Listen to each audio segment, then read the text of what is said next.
We can either go for a prism.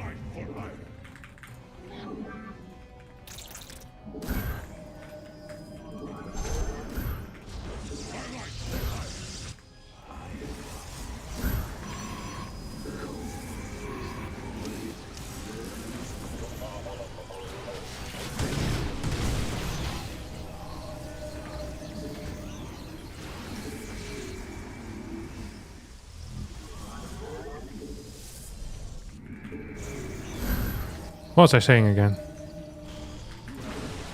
Not sure.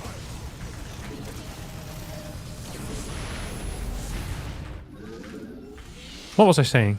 We have two options.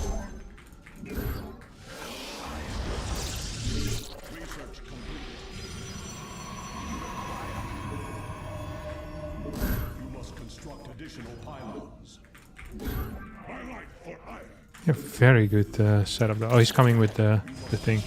It's pretty much what I had expected though.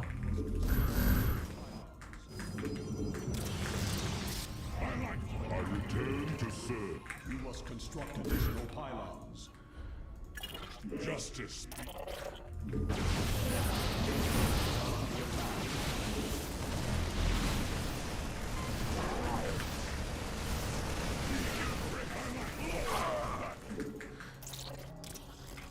Not enough energy. We embrace glory. Justice.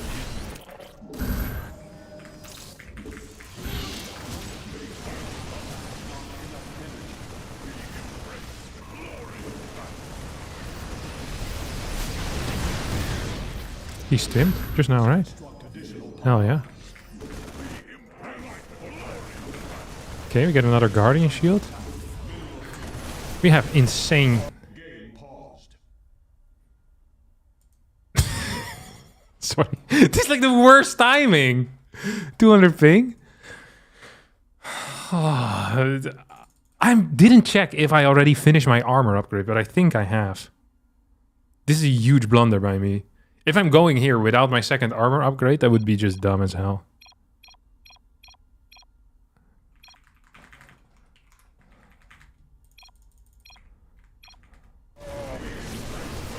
Okay, I have it. Oh, yeah, we're absolutely fine now.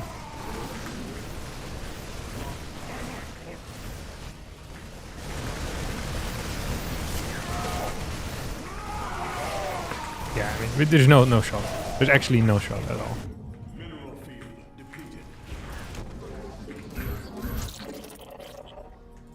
Justice.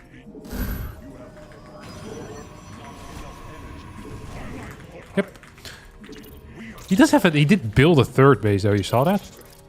I meditate. Command. We stand as one.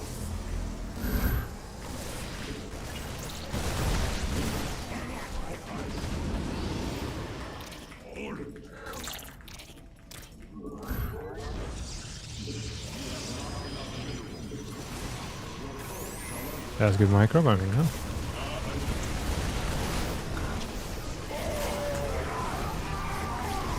Yeah, he lost a lot of damage output there trying to run away.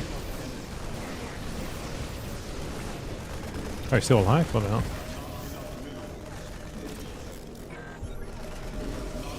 GG. If I had a Templar Archives, this would have been even easier. Yeah, I mean, this was still easy and fine. So this was Marine into CC though, right? This wasn't double gas. Yeah. Skip the Marine, fast factory. You could have delayed the Marine even for another factory. But, I mean, this is no problem at all. I like these types of builds. Fast forward rushes.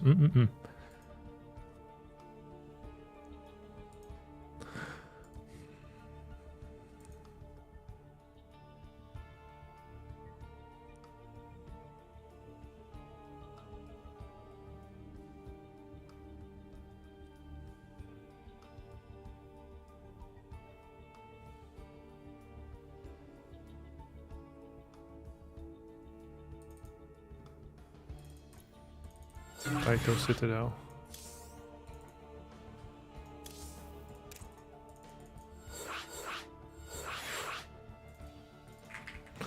Okay, we'll play the same build actually. One thing that I always feel like with Milky Cow is that he punches a bit above his weight when it comes to... Like, his build orders are better than his execution by a lot, I feel like. Like, he's very good in, like, the first 4.5 minutes, but you always notice that he doesn't have enough units. Which is actually a criticism that I hardly ever make of Terran players. Like, sometimes... Like, most of the time it actually is stuff like micro, but Milky Cow seems to have very mediocre macro, actually. Like, it's rare to see that with Terrans, because the Terran macro is relatively simple. Like, you don't have to inject, you just press buttons, you don't have to look at anything, you're just building. But I always notice that he just has little stuff. I like his build orders. It's just... It wouldn't surprise me if he also misses SEV cycles. It actually wouldn't surprise me at all.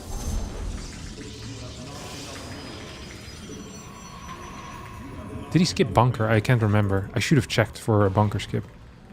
None of these maps are really great for running across the map because they're quite large, but still it's something we should keep in mind. Just in case, you know. Okay, here we go.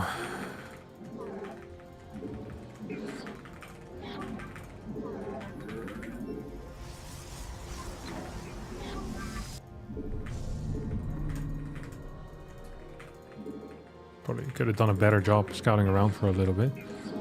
I'm actually going to go for a full scout around as well, in case he's trying to proxy me. I played greedy the first game, I'm playing greedy the second game. So the least I can do is just quickly go around and, you know, make sure nothing super weird is happening here.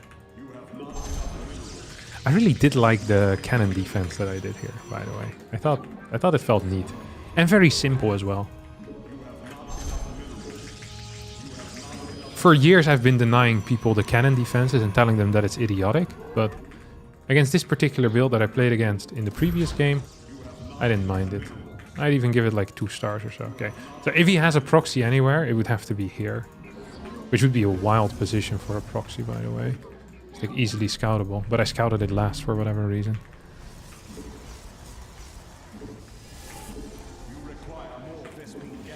Okay, we're gonna slightly switch it up here. So I'm going to delay my battery in the low ground. And cut one chrono boost instead. And what I can do as a result of that is get a fast scout and hopefully respond to any major threats that he throws at me.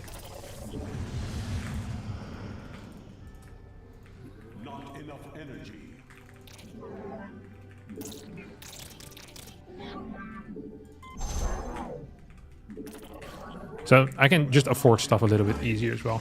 Now, we're still in time, theoretically, to throw down a battery in case it's a like a 4 Reaper or a triple Reaper.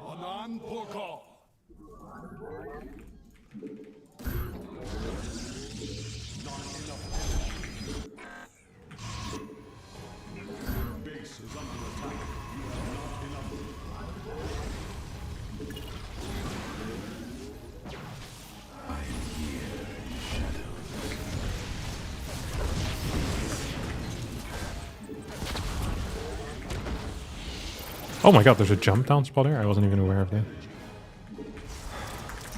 Don't love how this went. Don't love how this went at all.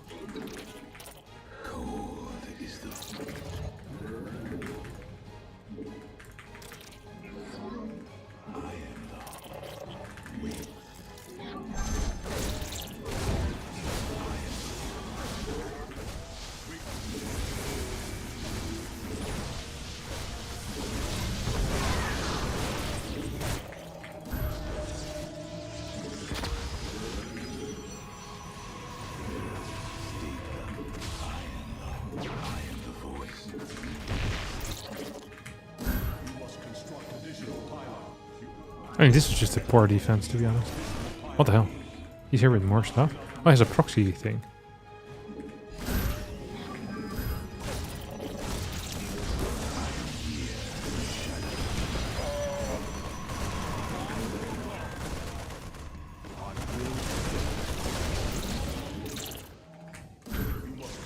He's not really gonna try to drop it inside of this. It's not gonna work out. Okay.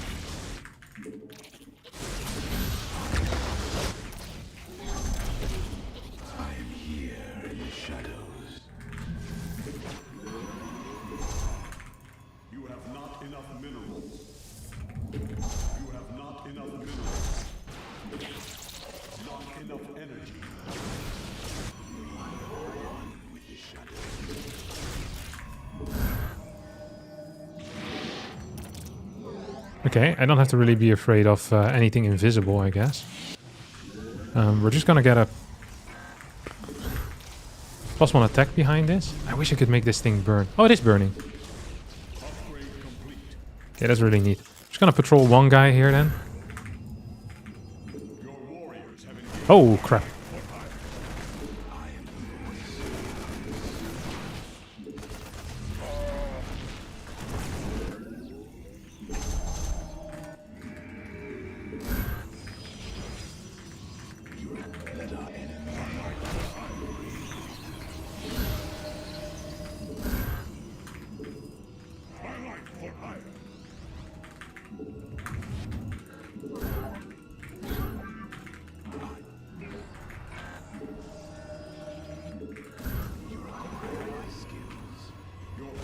Oh, that's not right.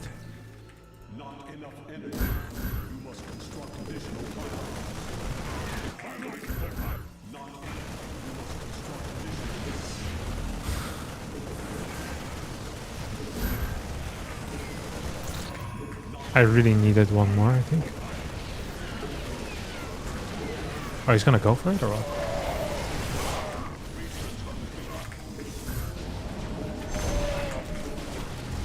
Adios. So we're just gonna go all the way across the map now. See what we can do here.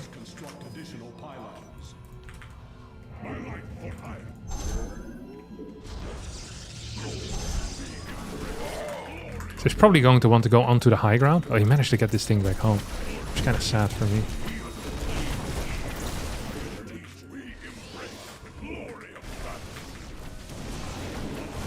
Hey, he's just cool, no?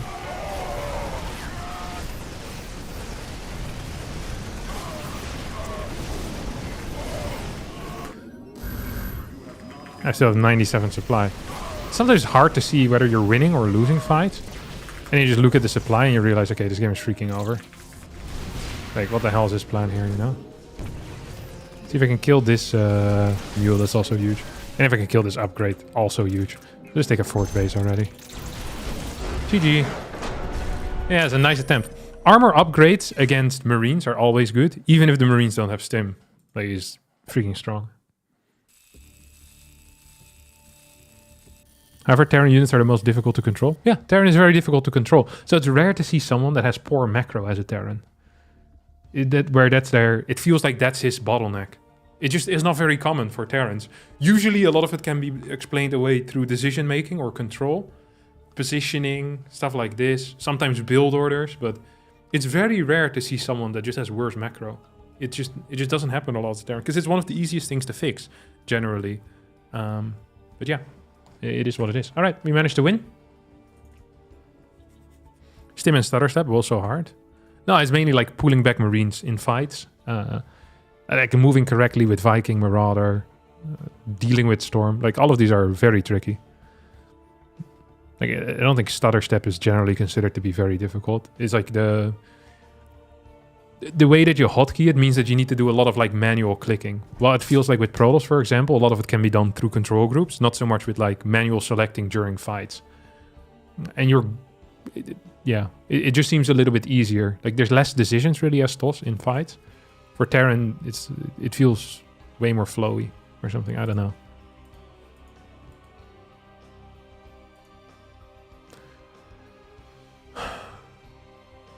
Oh, Max Specs versus Lambo is being played. I'd love to see that. Okay, we managed to win 2-0. Good first start.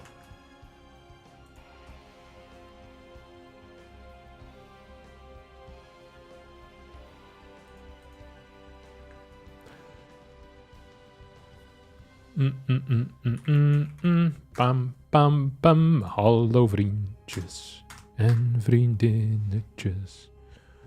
Ba, ba, ba, da, da, da. So he's reading Twitch chat. I read all the chat.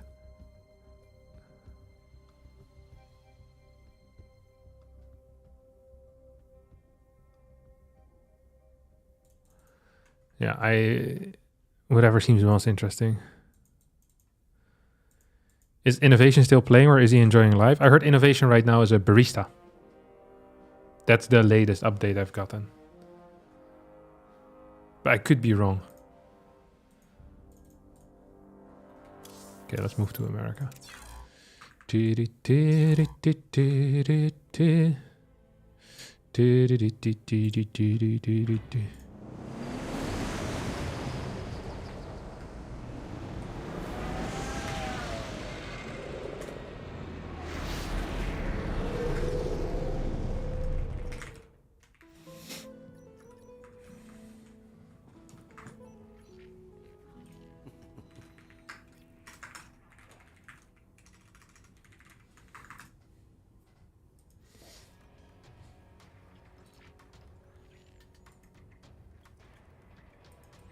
Guess I'm not that interesting.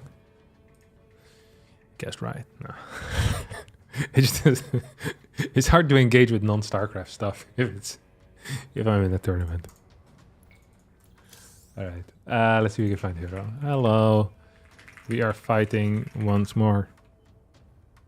Oh, I'm being called. Oh, I don't want to pick this up.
Ay. Ah, perfect timing. My call finishes and Hero is ready.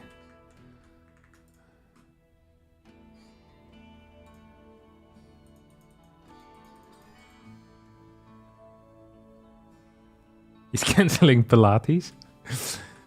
It actually was Pilates. It's true. It's the Pilates school around the corner. they've been hounding me for years now to join their Pilates cult. I'm not into that type of stuff. Pilates is with the very light weights, like was it cable stuff? No, Pilates, like light weights. Vito, please start. If I'm not mistaken. Yeah, they keep bothering me the entire time. They've abducted multiple of my family members as well to try and strong arm me into getting a year subscription. But I always tell them I don't negotiate with terrorists. And then I tell them that they indeed are terrorists. Freaking Pilates. Terrorism is on the rise. ISIS is old news. Pilates, that's the real threat right now. Old Republic, what the hell am I vetoing here? Celestial Enclave. I love that he vetoed that. That's a crap map. We keep Mothership, obviously, because that's funny. I'll veto the feet map, too.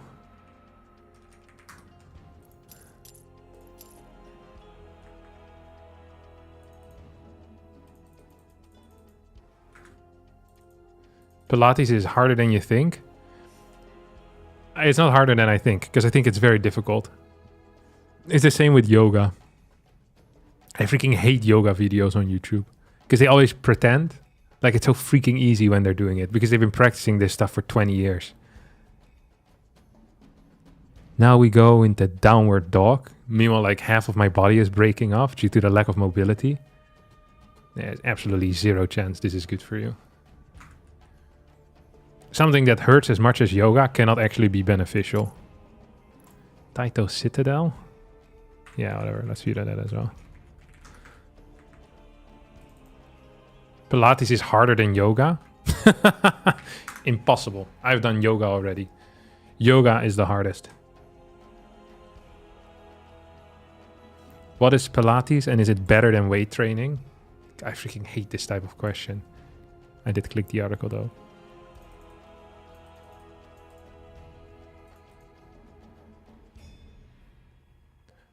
What to wear to Pilates. Cute Pilates outfits for your first class. Pilates has amassed a cult following like no other over the last few years. See, I told you cult following. But it's not just the exercise that has surged in popularity. Pilates clothes have become a popular fashion style of their own, with TikTok coining the term Pilates princess, an aesthetic characterized by pink and white at leisure, black leggings, leg warmers, and ballet-esque tops. But it's not all about dressing to a theme, although Pilates fashion does offer more room for... God, what a boring article. Who reads this crap? row.gymshark.com. Overrated articles. Okay, he vetoes a White Rabbit. I'll veto Ruby Rock, I guess. It's because I'm out of options.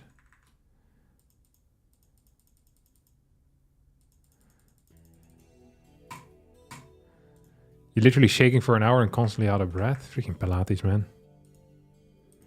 What kind of GPT answer is that? Pilates is for my grandma recovering from an injury? You gotta have a real freaking strong grandma.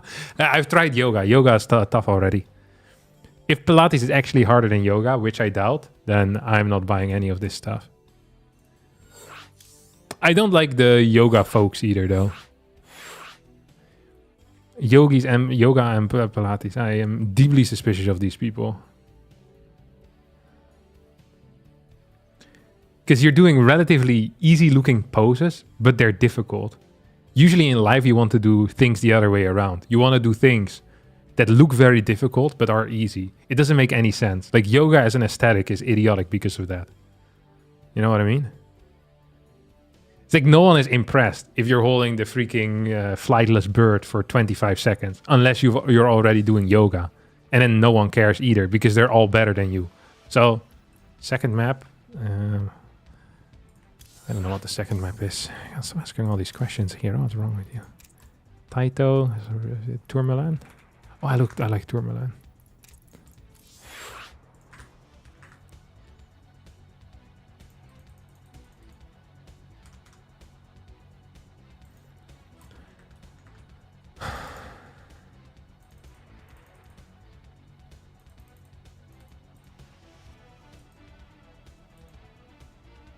Are we cannon rushing? In PvP? If Celestial had stayed in, I would have cannon rushed actually. But I don't think I'm cannon rushing. It's not super good on White Rabbit. And I haven't practiced any of the non-Celestial cannon rushes versus TOS extensively. Most likely what we'll end up doing is proxying Robo. Or actually, let's start with a fake proxy Robo. Also good for the soul.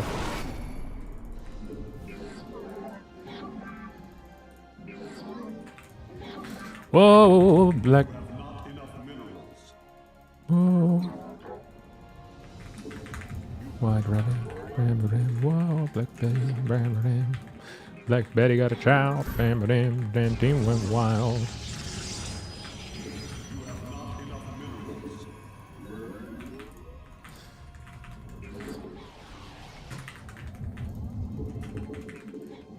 Ooh.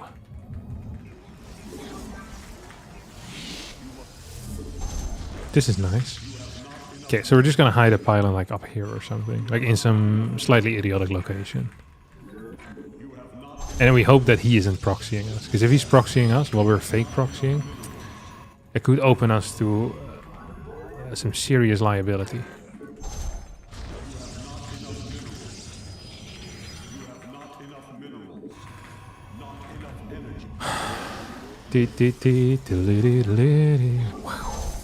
Oh, come on, you absolute dickhead. There we go.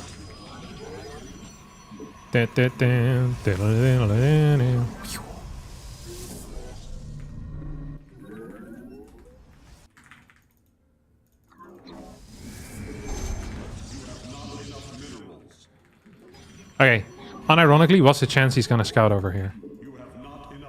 Practically 0 in my mind.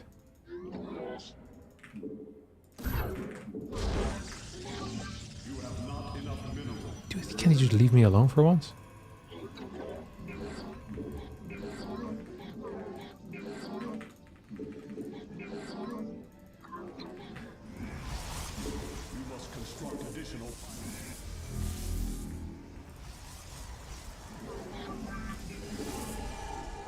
Yes, don't go down too far, buddy.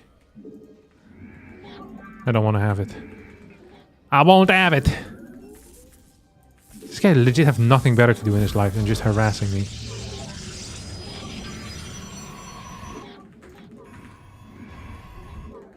Complete prick he is. 0 respect from me to him. Okay, we're just gonna move away. I'm not sure what I was thinking here.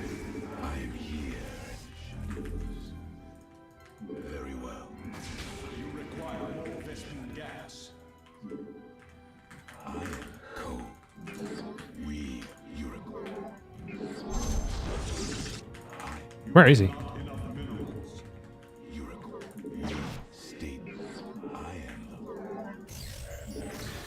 Beautiful stuff. If he comes out right now with some absolutely wasteful thoughts, I will be very upset. Why isn't he here yet, though? I don't know. Oh.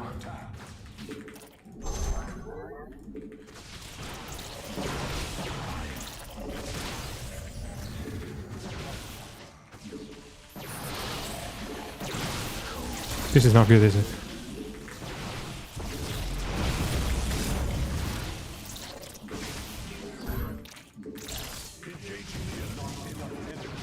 Did not do well here. So we lost too much.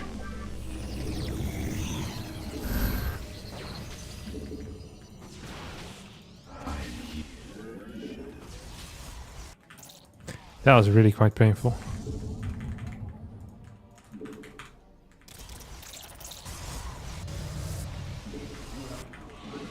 I didn't actually check anything either. Oh, but he has 3-gate robo. Okay, we've seen enough.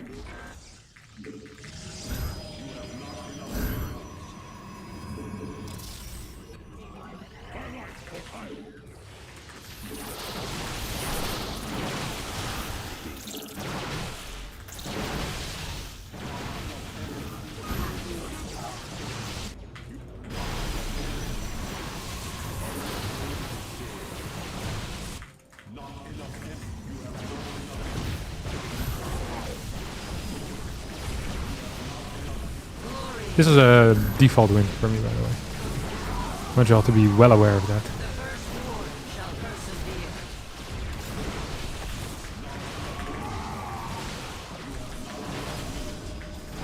Yo.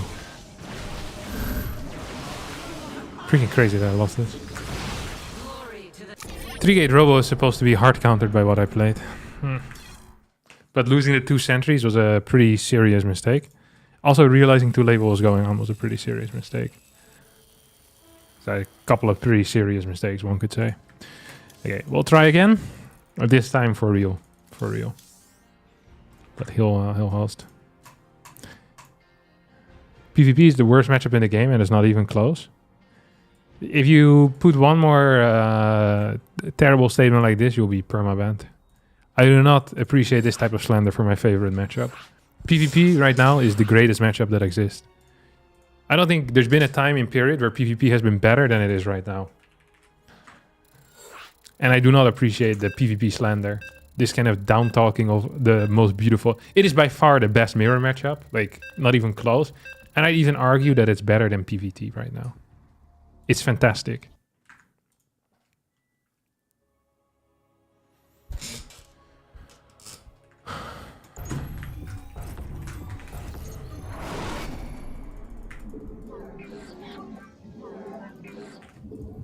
Nice. This matchup is so freaking good, it's crazy. It's hard to imagine a matchup being better than this. You think he's going to play the same thing again? I mean, after the previous games, positive output for him, it wouldn't surprise me if he just goes for it one more time, no?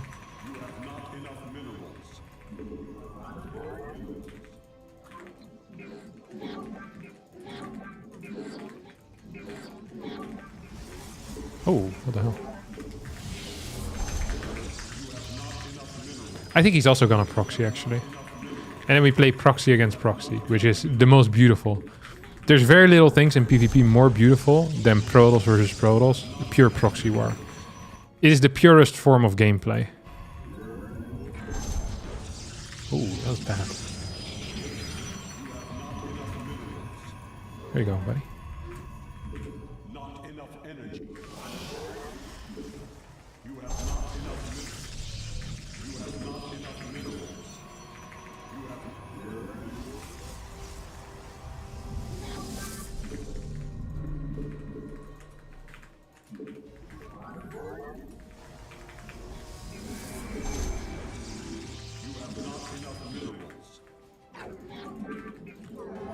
Oh. Won't you take a walk outside? I know. You know, this is a really bad position, actually, to proxy something. Many people don't realize that. Because they don't think. Just like me, I just put it there because I liked it. But it's a bad position because he will be faster on this side of the map. Which means he gets control of the bush. And with control of the bush, I actually cannot fight him. So if he finds me, I'm cooked. This is just a fact of life right now. Like, actually just a fact of life. You have not enough minerals. You have not enough minerals. You have not enough minerals.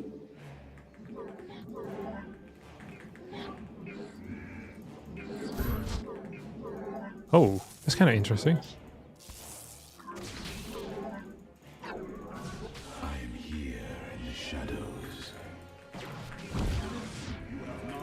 I wonder where he's moving out to. When you walked through the door, it was clear to me. You're the one they kept on who they can't even see. You're a rock star, baby. Everybody wants you. No way. Oh.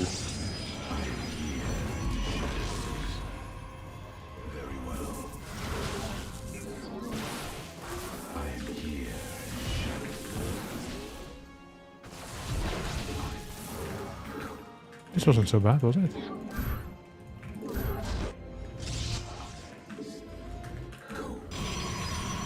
So he lost a probe. I lost 2 probes, but he also lost an adapt. To me, this feels like it was worthwhile for me. Not very worthwhile for him, though. Battery might be a mistake. Hard to say, really. Don't really know what he's doing behind us, eh? I'm expecting him to not have a pylon or anything here on the low ground. Okay, I was correct on that.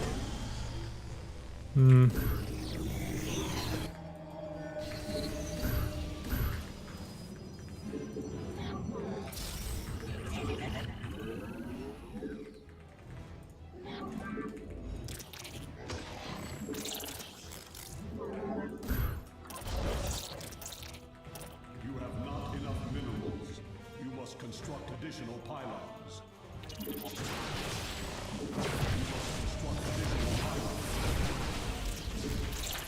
This is a crazy move if he actually goes for it. Oh my god.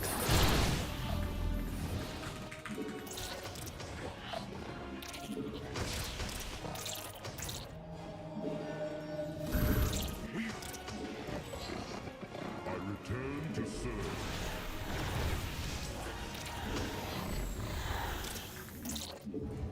You have not.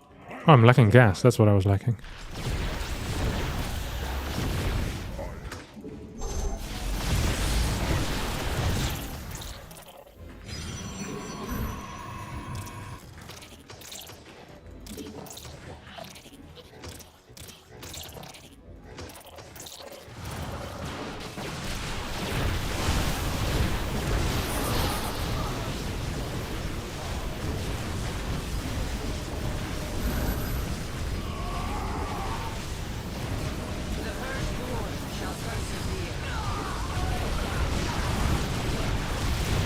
No way.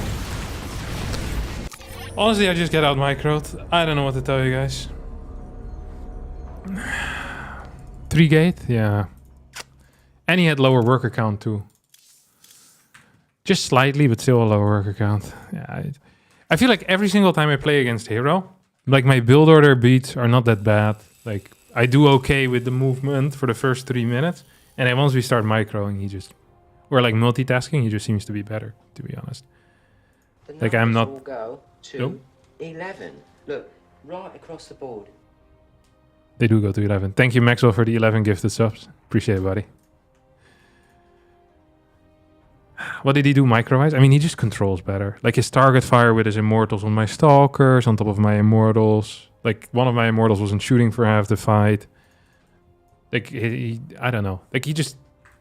In every situation, he just micros better. I don't know how to explain it. He just does things faster and it's cleaner. Ah, Lambo Max Pack was 1-2 in favor of Max. Kind of sucks. Percival Classic is in Korea. I kind of want to watch this. Percival is my... I was going to say like my secret friend, but it's not really secret. He's also not really my friend. I consider him my friend. Trying to rub shoulders with Percival for years now, but I'm not sure if he also sees me as his friend, you know? Come on, allow me on. No, don't allow it.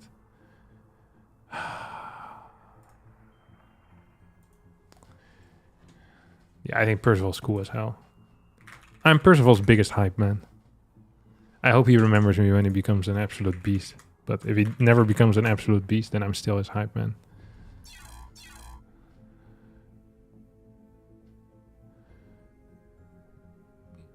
Seems like everybody's got a price.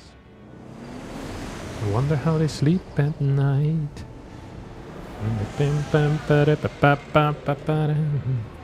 I really freaking hate playing as hero, holy crap. Okay, I need to join the Wardy TV channel. So the problem that I have is that I want Solar Beyond. Ooh, Clem Ryung is also interesting, actually. Shin Rogue is also fun. Oh, it's Max Pax Percival. Percival beat Classic. I've been telling you guys, Percival is an actual god right now. He is very solid.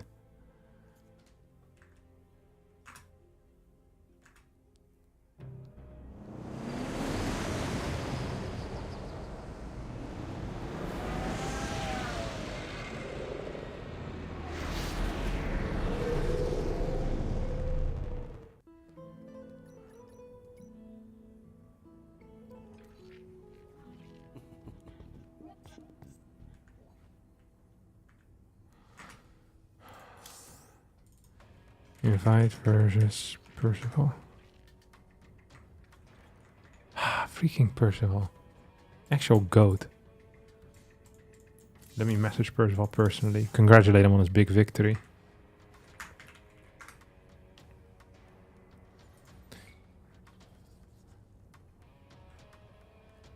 Every single week, I keep hyping up Percival, and he just seems to never disappoint. What an undisappointing person.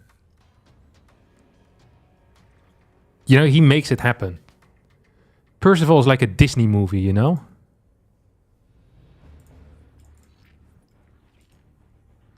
Yo, Harstem, last time I played StarCraft 2, you wouldn't go for a pylon directly on the ramp in PvP. What changed? You wouldn't go for a pylon directly on the ramp PvP. What changed? On some maps, it's nice to get a battery on the low ground with a high ground pylon like that. Yeah. Have you thought about learning piano on stream? I could learn with you and you would be good at it from keyboard playing StarCraft 2. No, I'm not interested in learning piano on stream. I think I would just get frustrated. I also don't really want to learn piano, to be honest. So that's another big thing.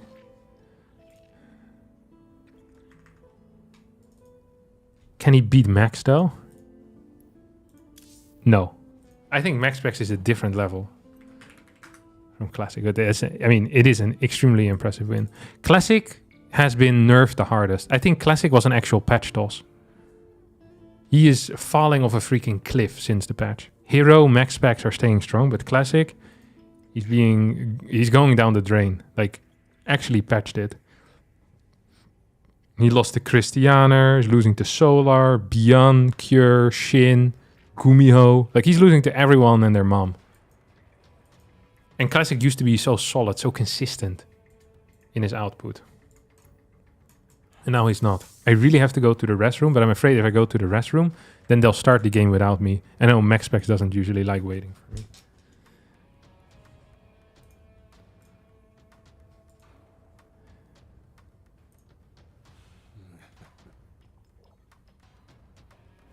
Streaming professionally isn't the same as vlogging. I don't know if Harstem streams anything but professional content. I bike every Friday. I stream my bike races versus E-Laser. Last week I lost. The week before I won. Upcoming week he's gonna have a tough race ahead of him. I have a new strategy on how to beat him. And it basically involves riding very freaking fast for a long period of time. So fast that he can't keep up with me. That's my plan.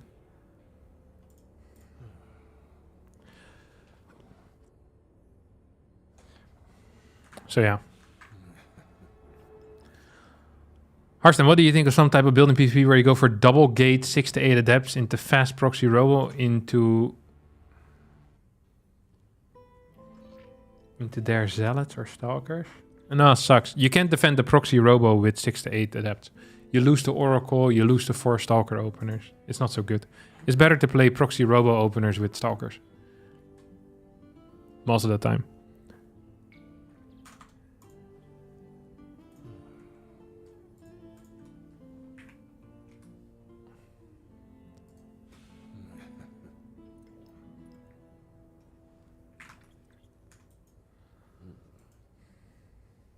What if he also has the glorious revelation that he too can also pedal faster? Yeah, I mean, then it's gonna be tough. If he pedals faster than me, then it's going to be hard for me to win the race. I'm not lying. Okay, I really need to go to the restroom. But I know that the moment I move to the restroom, this guy's gonna invite me. Even if I say BRB toilet, I feel like I'm gonna get absolutely cooked, no?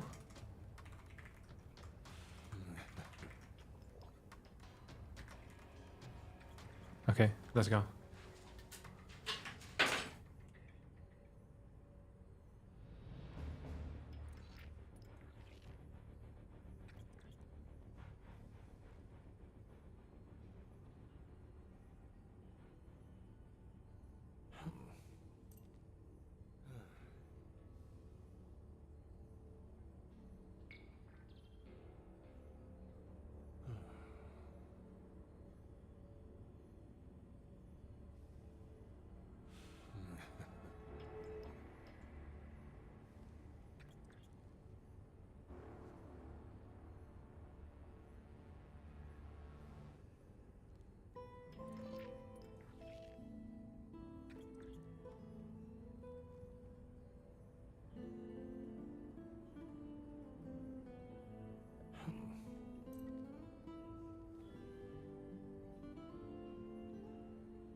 Freaking prick. I knew that they were gonna immediately, the moment I go to the toilet, that they would go. It's always the case. I would be terrible at police stakeouts because I would always get, you know, I'd leave at the wrong time. Get a Subway sandwich. Do you think police stakeouts actually happen? I feel like this is a TV show thing. There's no way that police stakeouts... And no, okay, I do know they happen, but it's like... I feel like it's not as common as they make it believe. Do you have any police people here? Any officers? I once read an article. There is this famous Dutch criminal called Redouan Taghi, I believe he's called. And he got caught because... I can't remember where it was.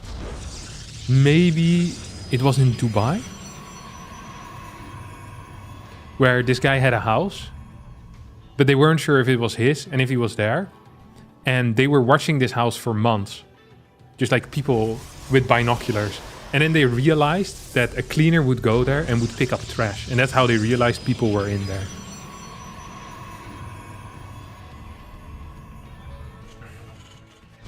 So stakeouts do happen, because that happened.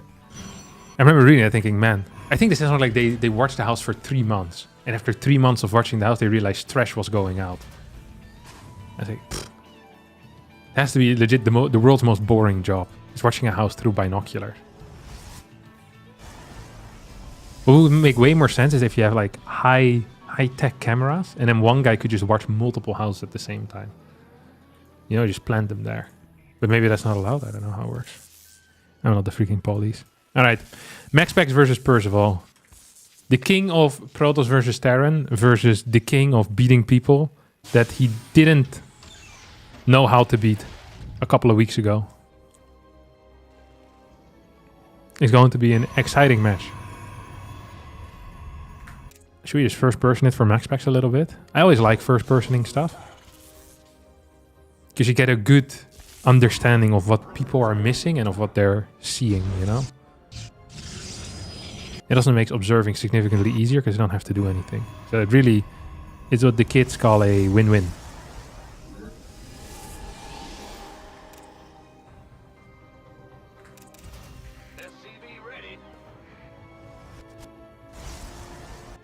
What will be the build? Can you guess?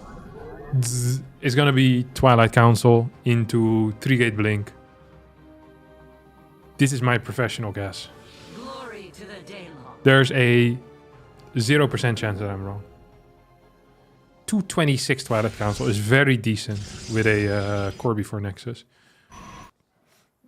What's the chance that Percival is hiding the Reaper? And it will go in now. I mean, there was a chance, it just didn't happen. Is Percival keeping the Reaper at home? Also a cool move. Maybe he hides it for the second Adept as well. And then he goes in at 252. Then he actually would be capable of dealing a lot of damage. No, he keeps everything at home. What a beast. 2 Marines, 1 Reaper is enough to deal with 1 Adept. But the second Adept will require more. It will require a Hellion as well. So he's going to shade in. Hellion comes out at 318 usually. Except on the production depth, we see it's going to be a mine first. Ay, ay, ay, ay, ay. Ay, ay, ay, ay, ay. Oops.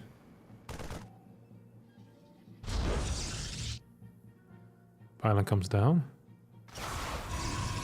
Here come Marine 3 and 4. Oh! Kills 1 SCV, but 0 Marines will fall. This is what we call a successful early game for MaxPax. Will MaxPax or Percival win this best of 3? MaxPax is heavily favored. Despite me loving Percival and everything he does. And if I wasn't married at this point in my life, then maybe Percival would be, you know, one of the people that I'd consider. Just purely gameplay based. But I think MaxPax is still significantly better than Percival is. But I could be wrong. I'm a biased caster? Yeah. If you don't like it, sucks to suck, man. Biased and based. That's what we do here. Look, this Mind Drop is so afraid of moving in. I think Percival's pooping himself, man. Oh my god. He should have pooped himself a little harder. Okay, both mines do come out, but you lose the threat. So two probe kills for losing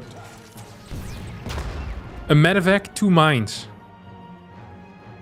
And killing a Reaper. Like, this is a dream scenario, let me tell you. This is better than a dream scenario.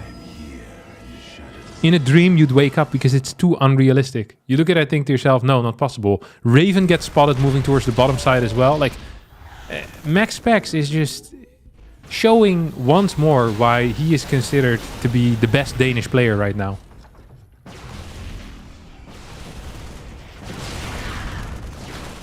They call him the Danish dog.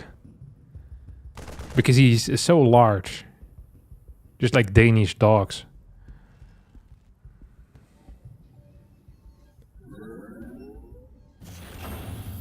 Third CC gets spotted instantly. You know, Max could do something very funny now. He could get a 4th Nexus. I know Max specs a little bit though. I don't think he's gonna do it, but he could. Oh, he's gonna go for the tank here. And he's gonna win the game. Look at this. A swift, decisive blink in.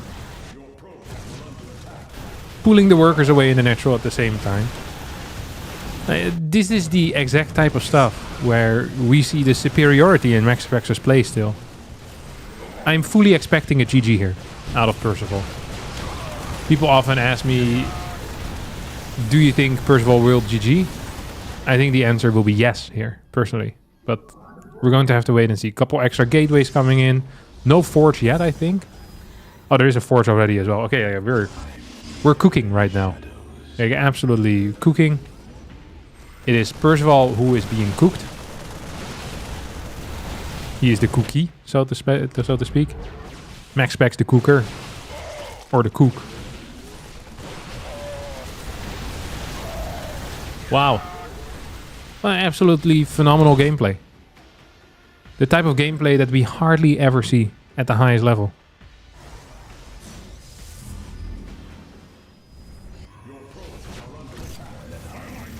Wow. Immortal, gateways. The Danish dog does it again. Yeah, he does. What a good nickname. Wonder who came up with that. It's an absolute gangster. Hoppa, big snipers.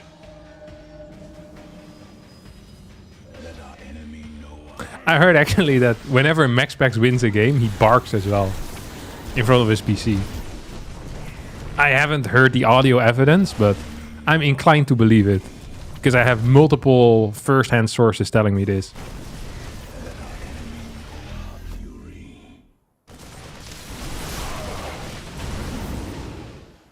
Oh, look at that retarget. Woohoo! Woohoo!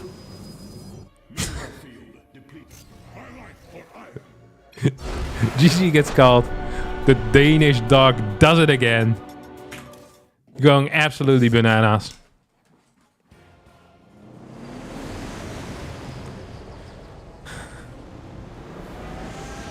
DMX specs.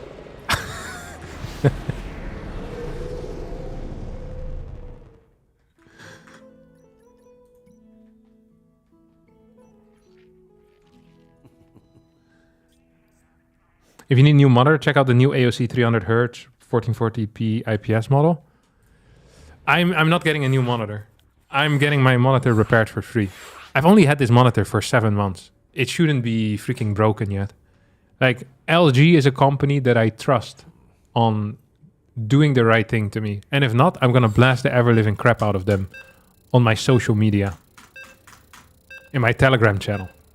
Not many people know this, but I have a Telegram channel with 7 followers in there. Well, followers, family members. We use it to discuss upcoming family events. I'll put LG on blast in there. They're gonna get ripped apart.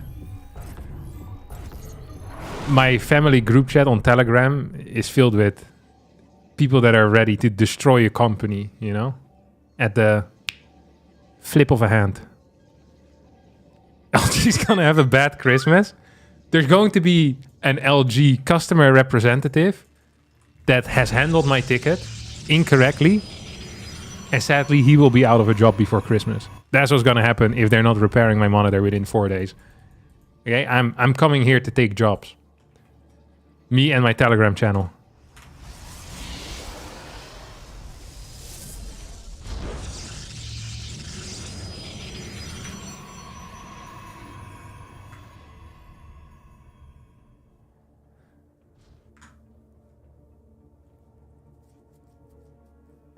They're gonna dispatch a team to figure out why Christmas was so bad, and they'll find out it's you. Yeah, I wish I could still ruin Black Friday for them as well, but it's too late already. Today is actually Cyber Monday. Thank you, Ghost Jager, for the Twitch Prime, and also Galvanich for their Twitch Prime as well. Much appreciated. All right, the score is 1-0 in favor of the Danish dog.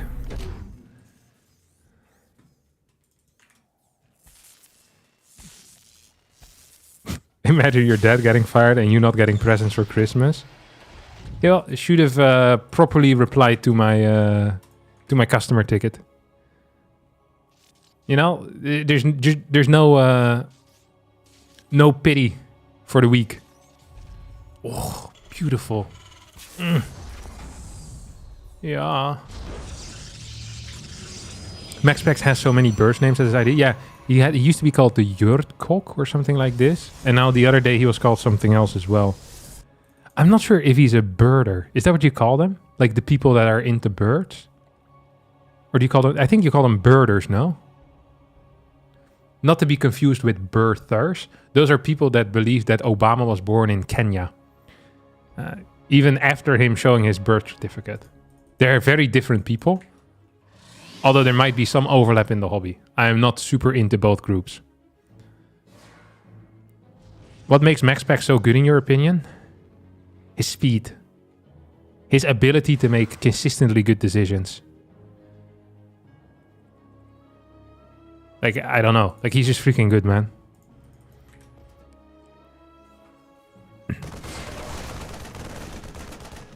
Like, I think he's just good at everything. The only thing he's lacking is creativity. Like, he's not creative in build orders, I think.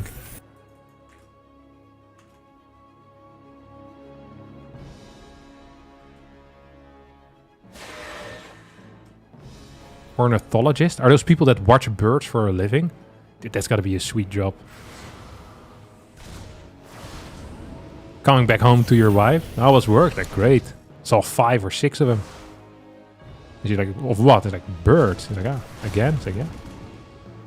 Like, if you're into that type of stuff, like watching birds, like a little voyeuristic creep, then being an ornithologist has to be a sweet gig.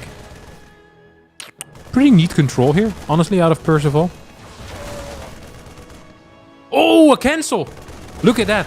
Max packs with a turnaround. This is the type of move that can win games or lose games. And I think in this case, it doesn't really do either. It's gonna kill a couple of SCVs, deny a bit of mining, kills a bunch of Marines. Resources lost definitely in his favor.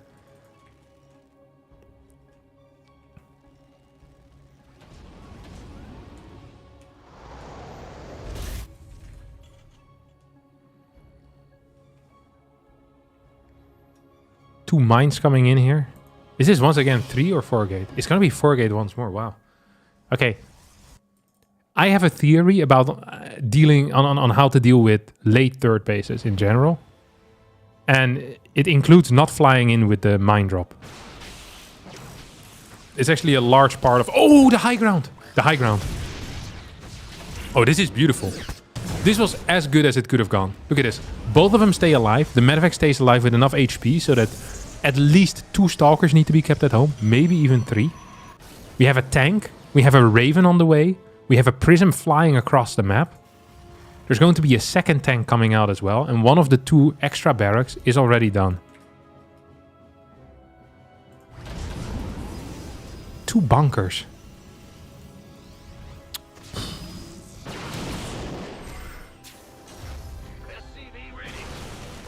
Two bunkers. But no tanks. And this refinery is taking a beating like he's never gotten one before, let me tell you. Okay, look at this. Max Specs is already appreciating the high ground tank. He knew it was coming. Okay, he didn't know, but he could probably have felt it, almost.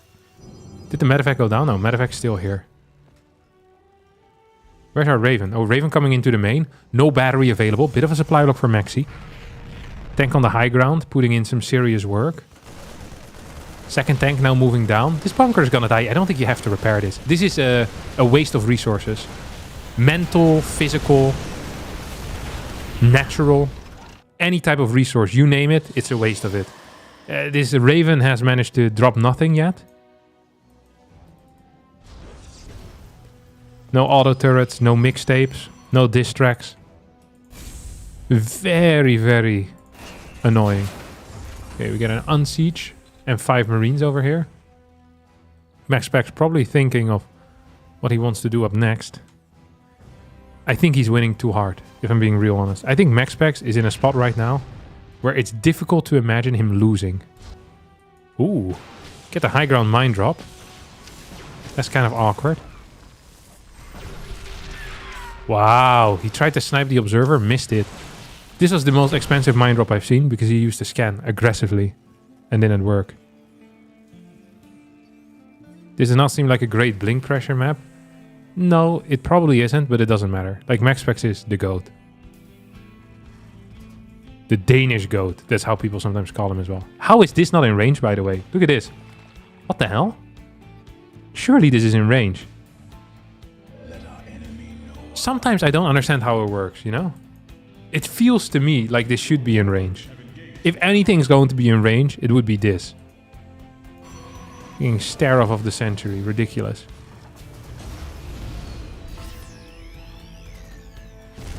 So this is a Zealot drop. So this Zealot drop... The problem with Percival is that he doesn't SCV pool enough. Like, this is a key moment to SCV pool in my mind.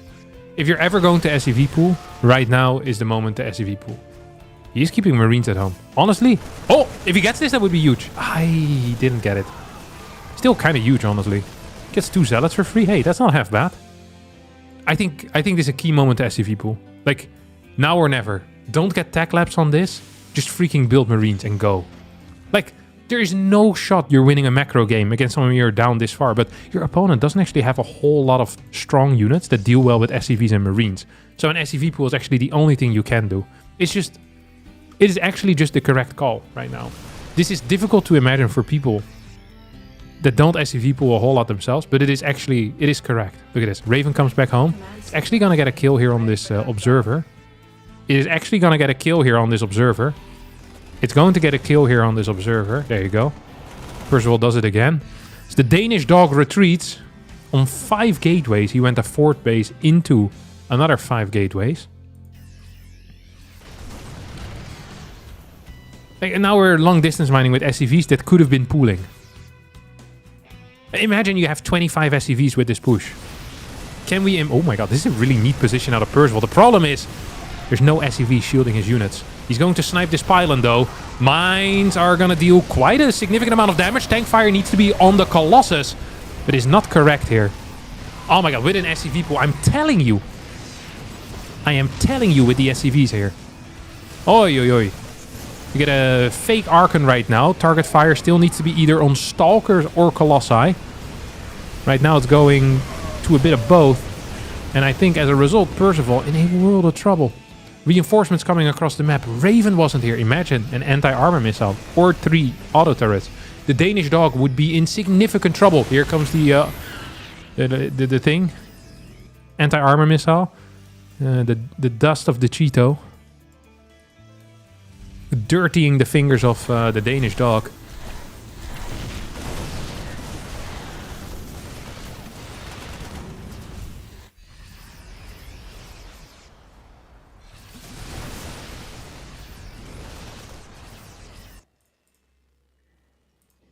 Fort Nexus is done. Gateway count is at 9. 9 gateways. That's also what Percival is going to be screaming out loud right now. He's being blasted by these zealots. 9! 153 supply to 100. And we hear barking from Denmark as the Danish dog does it again. Completely eating his opponent alive. Taking Percival for a walk. Oi, oi, oi, oi, oi.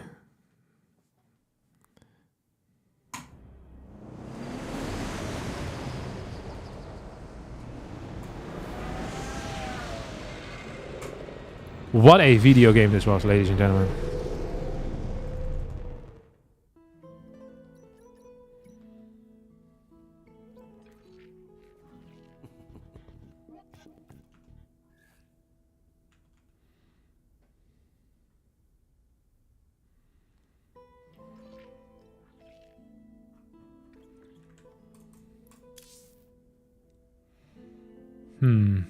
Okay, what are we doing now?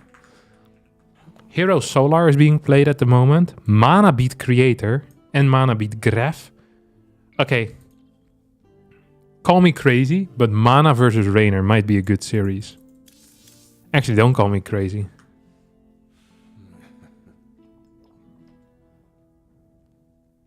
Clem versus Shin. That is also attractive StarCraft 2, isn't it? Oh, there's a lot of games that are going on. You guys need to... Okay, I'll quickly show the bracket. El Bracato. And then you guys maybe can enlighten me on what you want to watch. Of course, we're doing this all for the fans. So, we just watched Max Pax Percival. We have Clem Shin being played. They are in game. We have Hero Solar that's being played. And Raynor Mana that is about to start.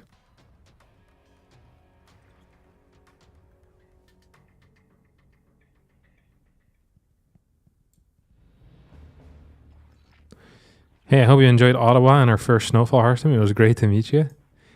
I truly enjoyed Ottawa. Hero Solar? What's wrong with you guys? But that game is already going. And I'd have to go to Korea. Okay. Anything for the fans. Anything for the fans.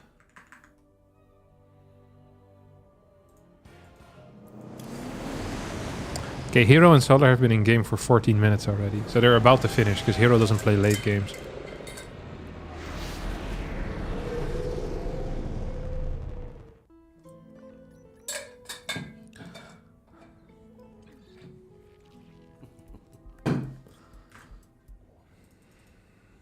So the Mana game, we're guaranteed to go in. It is possible that we'll wait for Solar versus Hero. And then while we're waiting for Solar Hero, the series is actually over. Let me actually check if someone else is streaming it, and we can maybe get like a lay of the land. Okay, Shin Clem is going for 6 minutes and 51 seconds. Shin Clem on another stream, and Shin Clem on the third stream as well. These are tough decisions to be made here.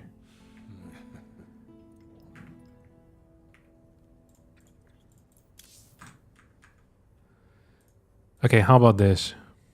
Shin Clem is 0-0, by the way, so we could join there. You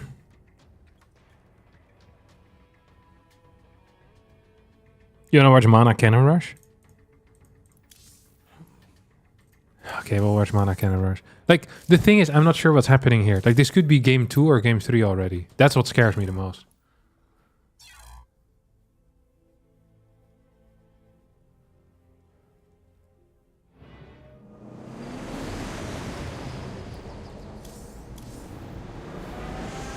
It is possible that Raynor versus Mana is being played on Europe.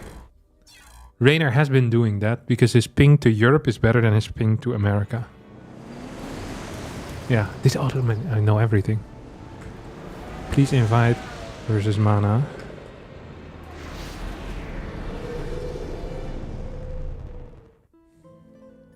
Shin Clem actually looks pretty attractive too.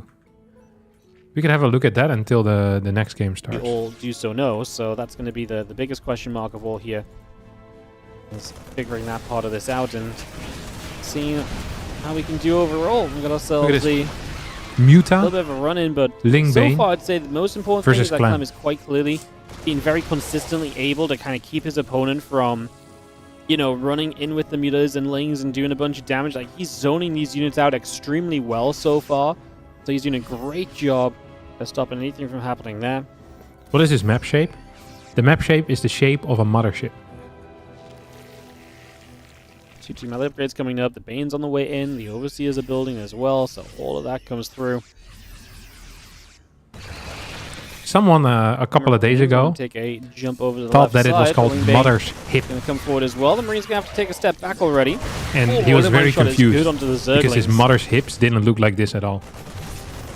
That's an What you awkward want to be seeing. conversation Clem to getting some have. pushing done. Shin instantly just says, cool, counterattack time.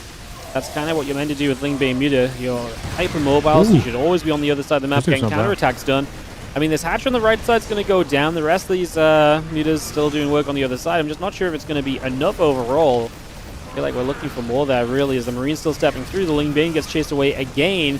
Widowmine goes off into the few Banelings there. The Marine's still stepping up. The tank is going to siege now. I think Shin is dead, no? I mean, he's killing a lot of stuff here, though. Imagine he kills this We'll CC. continue onto that orbital. 17 dead SCVs, but we've got to clean up this army on the other side from Shin. The Baneling's trying to get their way through right now. Clem's split very good. He does not let multiple Marines get hit by Very a good single split one of indeed. those Banes. That was a fantastic split away from Clem. One of the better That's ones. what you love to see. Just a good old Marine split. None of this new funky stuff of stepping and target firing. Just stuck it up, straight up Almost got splitting. it. Then getting caught in the moment and actually taking a little bit of damage, but does still get a pretty good lift off to minimize the damage that he's taking there. Does a great job Freaking on Muta, that. this man. They never So we work. have the +2 cap base coming about, +3 attack one away from Clem as well, though. I mean, the most important thing here, I think, is the fact that Clem is clearly here we ahead in go. supply. Have to step back with these Marines. He will lift the Thor and just drop it to the Amazing other you side. kill That's smart everything, because it though. forces the Mutas to play This was cleanup, good. which just means that the Mutas have to go running after that, which obviously becomes a little bit more expensive again, because the last I thing wish we I really could have want to seen be the doing is running entirety of this Mutas game. into these It looked fights like it was a because fun make them so game. There's no choice. Because it still is a fun game. Supplies even out as Clem still think is in good control, especially because I just don't think Shin is going to have that kind of freedom to run around like crazy.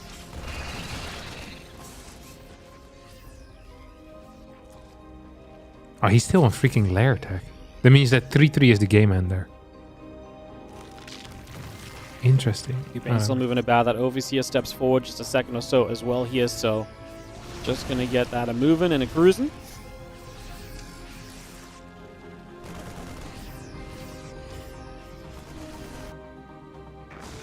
Overload speed on the way up. Most important thing for here from Clem, I think, is to try and deny another base. If you can No. stop your opponent from becoming a 5-base Zerg, then great. Especially as you're just a 3-base Terran, he is going to move forward to become a 4-base Terran, but the more bases you take, the more open you are to some of these counterattacks and these middleless moves and so on, so that definitely becomes a factor a little bit here over time as Oh, well. freaking so it's one mines. more thing that we're kind of keeping track on a little bit. Banshee at home as well. Sure. I hate Terran units. I think cancelling a 5th base is irrelevant. He's All still Clem stepping needs to forward do is and make sure that he before doesn't creep queues lose continue to before he go gets down, +3 so the creep's attack, still and then being he cleaned wins. Out. The 3-3 upgrades are very much so on their way as well. Clem really getting comfortable in that regard. This game as well. Pulling back up that right side. The Mutas for a second there thinking about turning around, but nothing. This looks like really a good for them to game, do, though. So they decide. I really wish I would have seen the start. I love seeing the start of Muta games, because that's where the real magic tends to happen. Moments, I'd imagine is kind of the game plan. Magic. Hive on the way. Obviously, that's one of the issues with Ling Bane Muta is you get stuck on non-hive tech for a long time on lair tech. So you get stuck on lair tech a long time, so you get stuck on 2-2 upgrades. You get stuck on Ling Bane Muta. It's just a composition that's very difficult to expand or He's a tech bad out of fight, because isn't he? you're so focused on dealing damage and being the aggressor. It's a nice catch. These drops Yeah, could have it's fine, absolutely actually. gone elsewhere and I thought it was gonna unloaded. be really But the bad, but- distraction's amazing. We kill the base on the top side of the map, and we run into the natural. These Banelings are going to try and get up close and personal in a scenario where maybe there was a little bit more of an opportunity for that. Too many banes Yeah, I onto the think top overall right. This is quite clearly still Should being chase these Marines a further very on positive creep, maybe. experience for Clem. He will kill the natural expansion Oh. as well.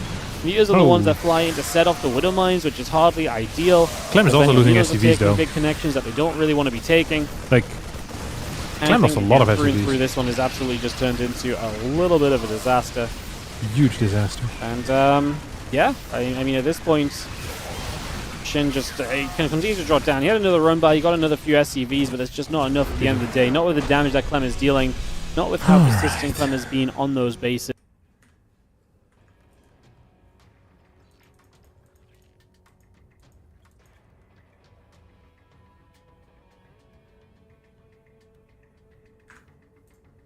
I kind of want to get a snack now. Okay, I'll run downstairs to get a snack. We'll be back in 2 seconds. Don't go anywhere.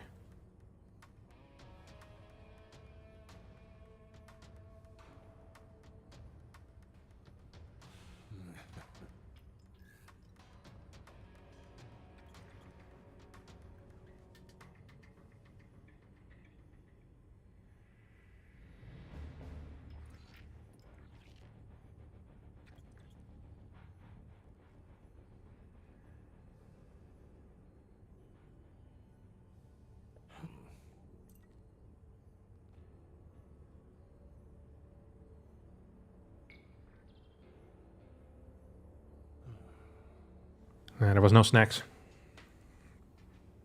I was hoping I could find something good. I did find a half-cut onion. So I just eat that.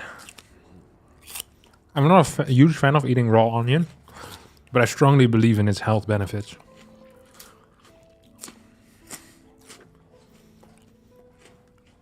You know what else I strongly believe in?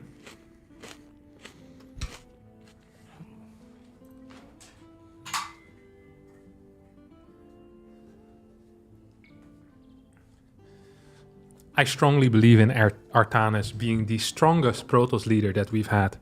And if you believe that too, now would be a fantastic chance to pick up some of these beautiful displays. Metal posters, high quality, look at this. You can see it shine. Phew. Display.com/@Harstem. Fat discount. Buy multiple, fatter discount. And there's only one thing better than fat discounts, and that is fatter discount. Exclamation mark displayed in the chat also works. Shout out to them for sponsoring this stream. Back to the video game.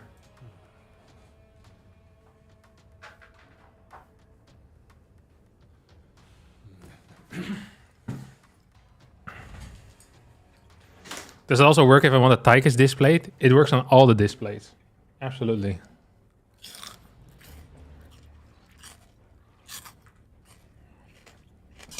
No shot, you're eating an onion? What do you mean, no shot, you're eating an onion? No.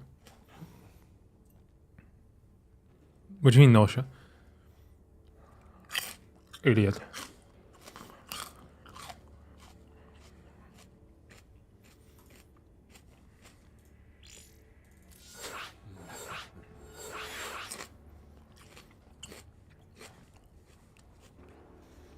This is a person that hates watermelon, by the way. I'm not saying I think this is delicious. It's the only thing that I found that looked like a snack.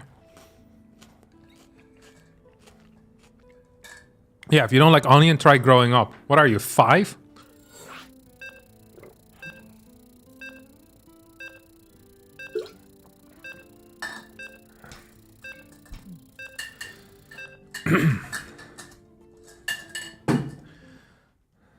My boy, you're eating those like Pringle chips?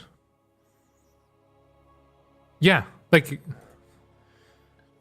I wanted a snack and all I found was an onion. I just explained this concept 5 times already. I literally don't know what else you want me to say.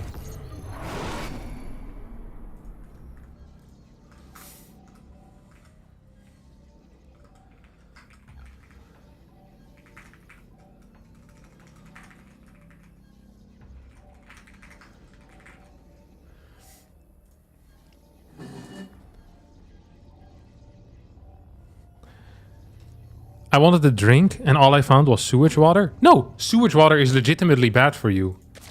Like, this is not bad for you. It's not bad to eat an onion. It's just not very tasty. This is like the equivalent of wanting to get a strawberry smoothie and all you have is like the... What do you call it? When you...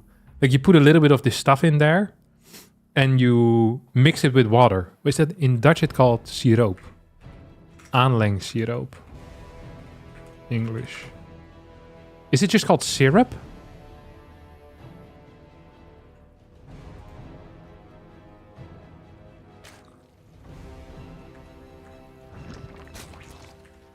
Syrup, yeah. So it's the same as that. It's just worse, but it's not like... So what I wanted was like maybe a slightly warm snack, or maybe if there was some... Like a banana or something. Actually, there were bananas. I didn't feel like a banana.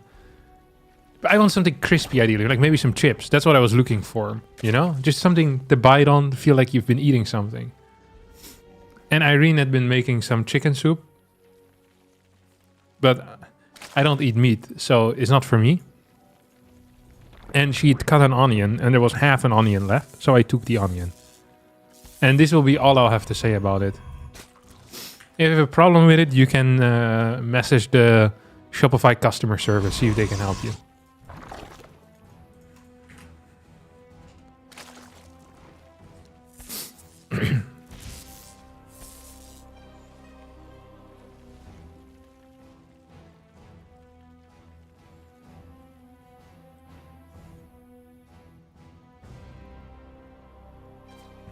I would argue onions are so good. In Ukraine, you're supposed to eat borscht. Borscht. Our main soup with the raw onion. Yeah. I think raw onion has some nice like taste texture as well. It makes you appreciate other things. Dude, I also freaking love pickled onion, which I think is also like it's also raw, right? I guess the taste is a bit different, but still. Like it's less less powerful, but it's a nice taste. Does Irene know you took the half onion? Yeah, I asked her if it's okay if I eat it. She just laughed at me and I said whatever. And then she threw a box at me. But that's our love language, so don't worry about it. No, that's not what she did. She just said, yeah, it's okay, you can eat it. She knows I'm a bit off in the head.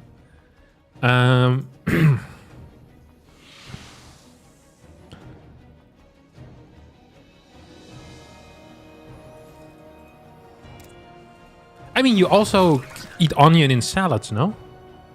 I guess you don't eat white onion in salads. Usually it would be red onion. But it's also raw. It's very tasty. Freaking love. Like, and on like a Subway sandwich, you'd also have red onion. I guess all of that is red onion. I don't think there's a lot of salads with white onion. You haven't tried pickled onion? Now I want to buy some. Oh, freaking phenomenal. In general, I love pickled stuff. I think you gotta be careful with some of the pickled onions because, or like just in general with pickled stuff, because it can be, sometimes it can be too vinegary. Vinegary? Like, it's overdone a bit. Like, there's a big difference between like something that's pickled well and something that isn't pickled well. Like the taste can be like overpowering too much. But I guess that's also like a you know, a personal thing. Ooh, Mana's actually dealing quite a bit of damage. This is an okay start. Oh, Oracle to the left, man. 2 drones ready for the taking. Ends up getting 1. Still an okay-ish trade because 8 extra links have been built. Very neat. This base in a little bit of trouble. I think a pylon went down as well. So overall, I want to say that Mana actually did not get away with murder. He actually kind of got murdered himself, which is significantly worse. If I were to pick between being murdered and getting away with murder, I would always try to get away with murder. So, tough start here for him. Thank you, the Eldritch Crusader, for the tier 1 subscription. Shout out to you, buddy.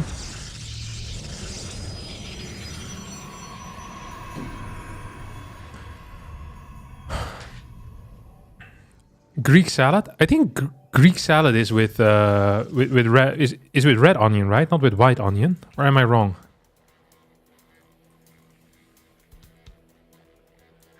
Dude, when we were in Bulgaria, they had this. They often have fries. What the hell is this? Whoa. They often sell fries, and they'll have the fries with like some white cheese on top. And I freaking hate this white cheese so much. They also put the white cheese on salads very frequently. So whenever you order fries or a salad, it's like playing roulette. Like Russian roulette, but instead of dying, you have to eat the white cheese. See, I'm not sure about all of you, but when I order something, I always finish everything. Because I'm a little bit off in the head. Even if I don't like it, I feel like it's a waste otherwise. So I'll be chowing down this disgusting cheese that I don't like. Because I hate myself. Ooh, talk about hating ourselves. This is looking pretty tough for Raynor, honestly. Like there's a... Ooh, but to the back, the Archons. Yeah, nice. Good control. Main base is not entirely open. This is a risky freaking move. Holy cow. Mana has balls of steel. Sometimes having balls of steel isn't that great. Because you end up dying. If you go swimming, for example, they weigh you down. And this is one of these cases. Archon in the back is going to get caught here by the Spine Crawler. Worker count is relatively similar. Mana is working off of 6 gases as well. Lurker then. Raynor's going to go for a Lair Tech Lurker, I think. Lair Tech Lurker attack. That is interesting. Because he's going to be playing against a decent Immortal count.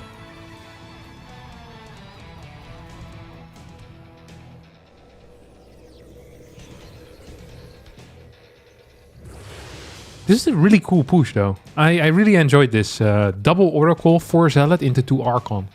It's gonna go for a full wall in this area and then defend. You know, the one thing that I really miss is a second robotics facility. Mana could make my day by adding another robotics facility. Raynor, he's doing something that he's been doing every now and again, is where he kind of middle of the roads it. I'm not a huge fan of this. So he is right now, he's not getting an infestation pit, but he's also not 68 drone all-inning. He's gonna go 8 gas. Okay, now we get a really late infestation pit. This to me feels very awkward from the Zerg perspective. Because your lurker spine, like your seismic spines upgrades are going to be very late. I almost feel like going for Hydra Ling Bane here would have been a superior call. But then again, we have pretty fast Storm too. I like what Mana is doing here. I really do. I think Mana is playing some phenomenal StarCraft.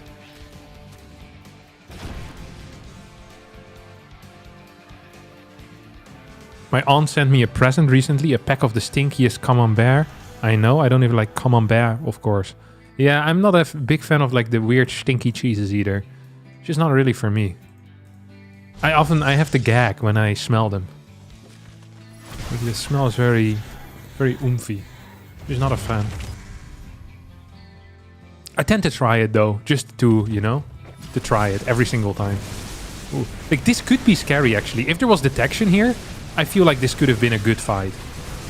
But without detection, these fights usually go horribly wrong. Immortals stay alive, which is nice. Lurkers are being taken out. If we get like a 10 Zealot Warp in, we could maybe do something here. Like this is a serious problem for Raynor, because he doesn't have any defenses. Immortals cannot die though. Immortals are like the backbone of this army. The spine, so to say. I'm not sure if you guys have ever lost your spine. But if you don't have a spine, it is difficult to stand up. Some people even believe it to be close to impossible. Oh, there goes a lot of stuff. I feel like Mana has a lot of really cool ideas, but then the execution was lacking a little bit here. Like just a tiny bit of oomph, you know? We could go for another Zealot run by.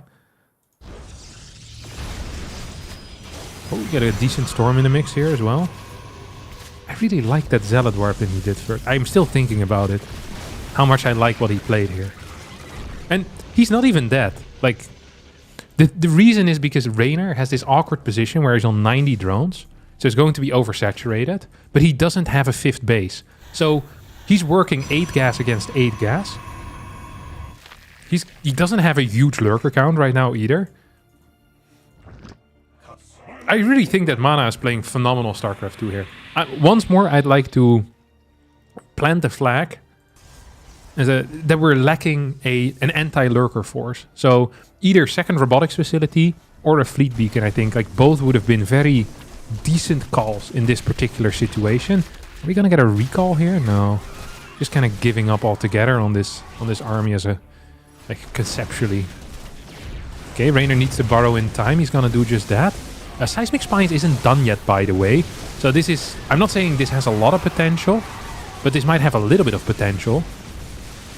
I feel like the potential is less than I had imagined. Mana loses his entire army pretty much for free.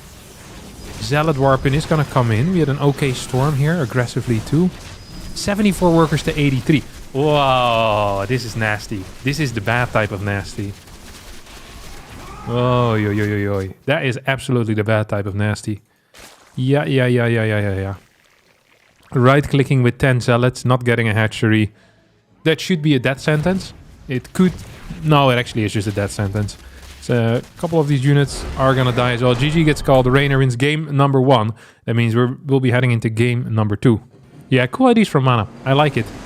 He keeps slightly innovating his build orders, which I'm a huge fan of.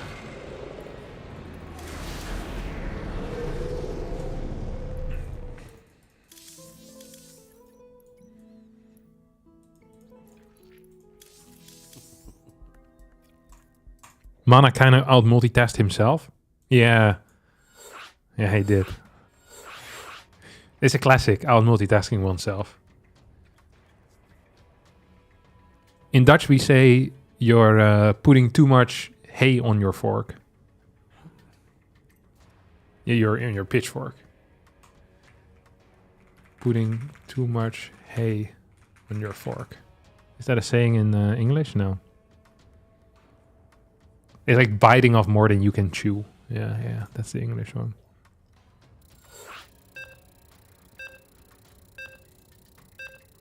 He did that.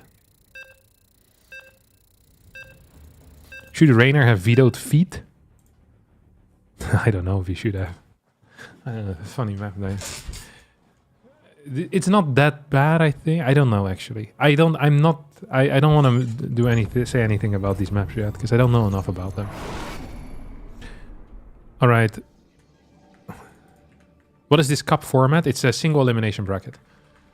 Okay, ladies and gentlemen, I want to ask you all, what do you think we're gonna see? Oh, we're just gonna see a split base.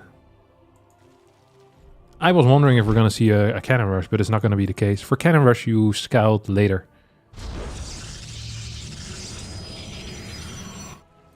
15 hatch. It's gonna be a 16 hatch then. 16 hatch on the 3rd. You wake me up inside like the 4th of July. Oh, no way. Whenever you're around. Oh, he's still cannon rushing? He was pretending to cannon rush? Forward 3rd.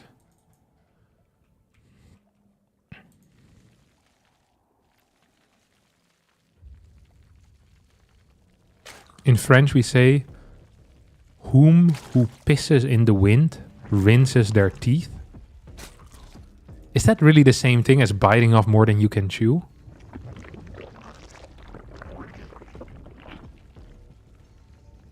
This sounds like a completely different idiom or proverb. He who pisses in the wind rinses his own teeth.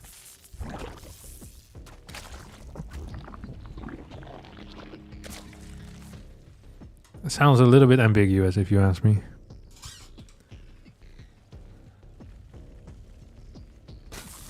Do you think there are some cool viable Prism speed builds out there for PvZ? Have you ever heard of the double middle finger drive-by?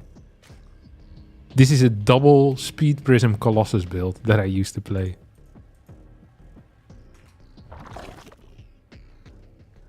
This is a classic. I haven't played this in years.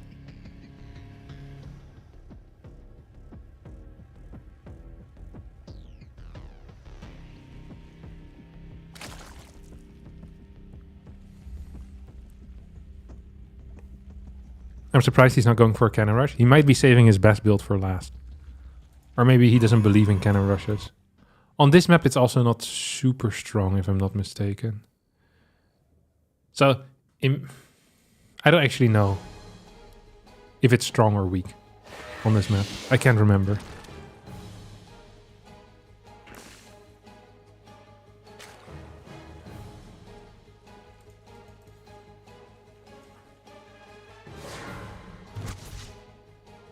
Okay, 3rd hatch. So this is 2nd queen before hatch. Very standard nowadays. Just though because something is standard doesn't mean it's good. This arrives so fast. Look at the rush distance here. This arrives pre-2nd queen. That is an issue, isn't it? That feels like an issue to me. Good control on the adepts as well. He's not gonna let it finish into the main. Honestly, very impressive micro so far out of the first 2 adepts. If he doesn't lose them, then I think he's in a good spot. And he's not going to lose them because Metabolic is kind of far away. Is this a recall? He's going to go with a 3rd adept? No way. What the hell is this? What? Why would he do that? Oracle shows up 3 seconds before the spore finishes. Oh, almost gets a 3rd drone, but doesn't quite. Yeah, don't love how this looks. I give this 2 stars. We do have a skip on the 3rd queen, though. So he built spores before the 5th queen, I guess this would be. So very fast spores, but only 4 queens, which makes it potentially a bit harder to deal with the next, like, of defending the drones. It's really tricky then to defend drones. We're going to get a queen in the main base now. Interesting setup that he's got going here. Forward base. Rainer's going to deal serious damage here. Kill on the Stalker? No. Oh, double adept moving across. This is a saving grace. And it's a shade back. Oi, oi, oi, oi, oi, oi, oi.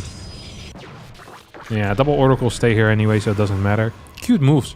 As we're going into 4-gate glaives behind this, we have a Roach Horn that's being added into the mix as well. 4 Adepts is a really... I don't want to say it's suspicious, but... it's also not suspicious, you know what I mean? Like, you look at that and you're thinking to yourself, what is going on over here? What the hell's going on? What's going on, son? That's not a finish, right? It is a finish. Recall. No. Another Shade out.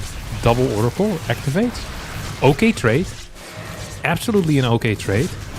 The problem is these Oracles can't really stay nearby. Pylon has been taken out, so we're moving into a supply block. Third base not going to finish up in time. This is going to be Glaive with 5 Adepts. Like, actually with 5 Adepts. This is one of the worst Glaive executions that I've seen. Like, that Pylon dying was such a huge deal.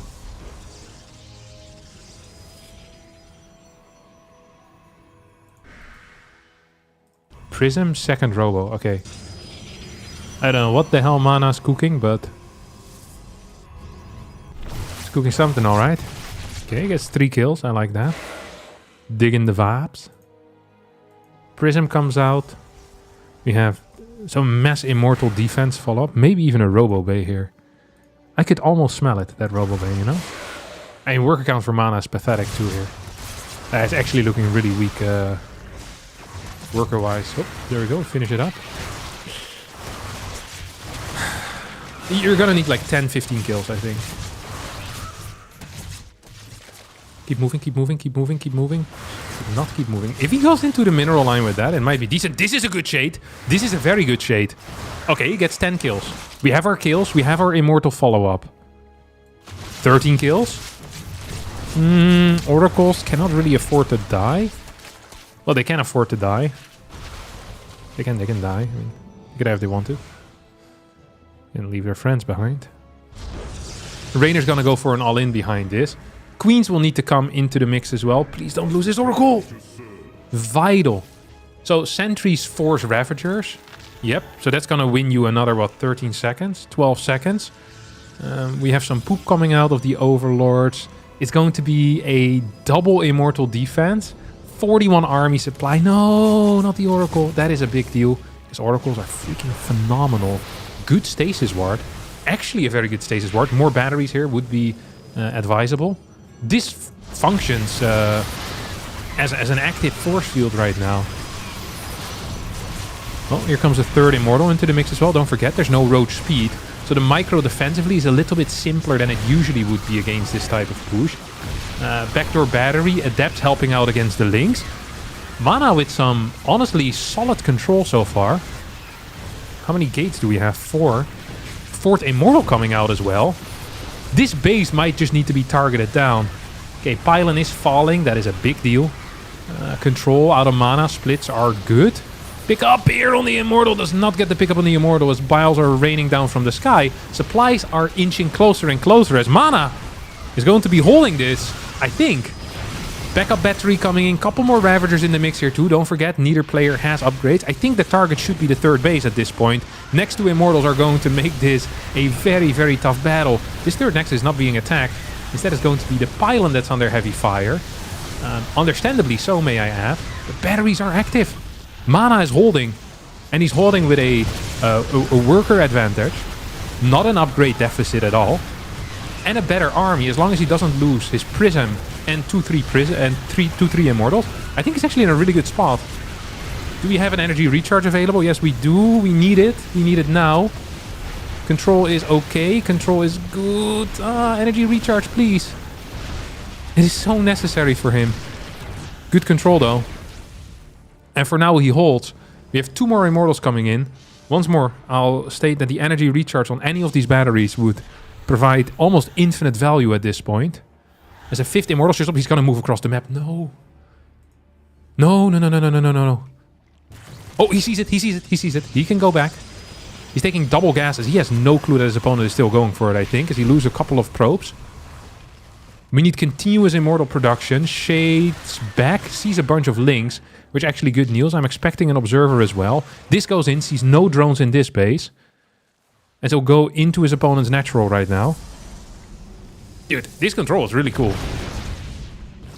This hold was very impressive. I love the second Robo, but I'm actually starting to become a little bit afraid right now here for mana, because he doesn't have that many adepts, which I would like, although the link count isn't that high either. And the piles are coming down from the sky. We need more gateways. Mana chasing this is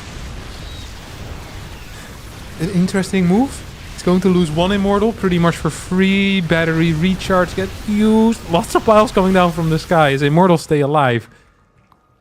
54 workers to 40. I'd love to see a pylon here up to the top. Yep, absolutely. Easier to warp in. Once again, immortal count is good. Disruptors would actually not be that terrible either at this point. No, Prism's gonna get taken out. Oh, this Prism has saved him so many times. But these force fields are decent as well. Immortal count is still 5. A couple more batteries could be very helpful as well. Blink is halfway done. Still no extra gateways, by the way. The batteries have some energy. Okay.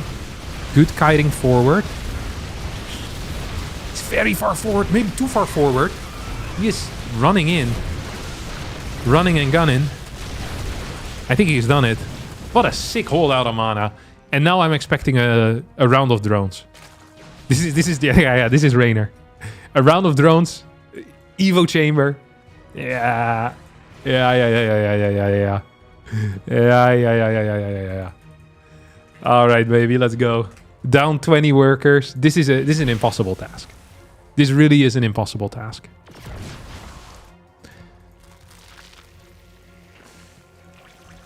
If Rainer wins this, I'll be freaking shocked.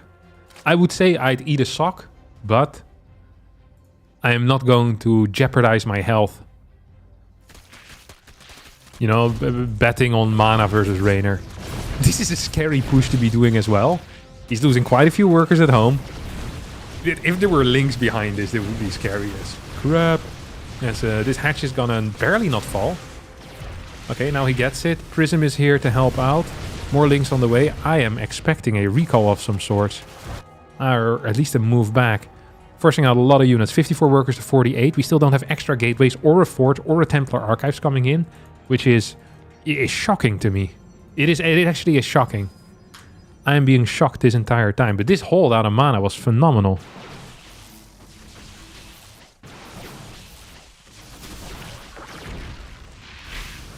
Another Ling run by.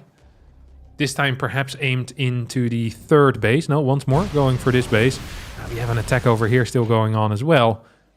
Smana gets ran by into his net. Loses quite a few workers at an instant. Adepts in the main base though, dealing a lot of damage as well. Both players here dealing damage. And it is Mana most likely who's going to go for the win. GG gets called. Mana ties up the series 1-1. What a game. What a video game.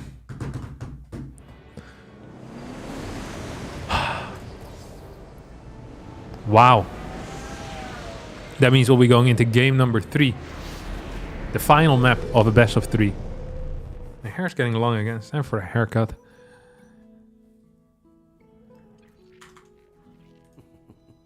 Yeah, it was actually a sick hold. I mean, it was legitimately well played by him. Good build order. Like, his early game was not good, but then afterwards it became good. And that's really all we want in life, you know? Things to become good. While riding his bike? Is Mana doing a bike ride right now? That would be crazy. Dun, dun, dun, dun, dun, dun, dun, dun.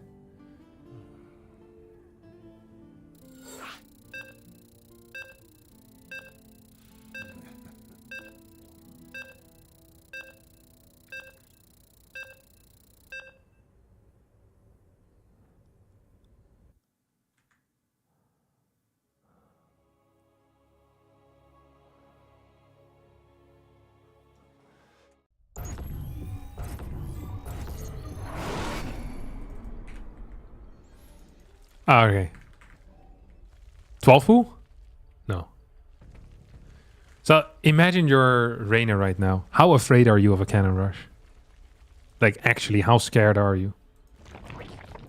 How hard are you pooping your pants?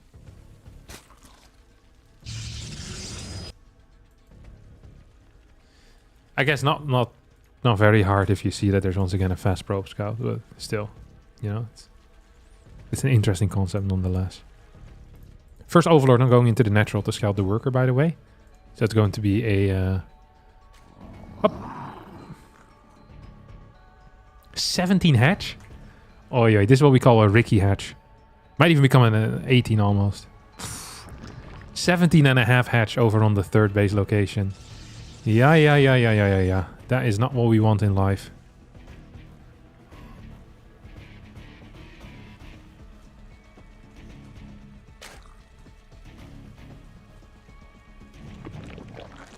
If I'm a Rainer, I wouldn't be wearing pants. Well, why? Just in case? I feel like it's much more hygienic to have pants. Like, cleaning your pants is significantly easier than cleaning a chair, I think. But I could be wrong. I never had to do either.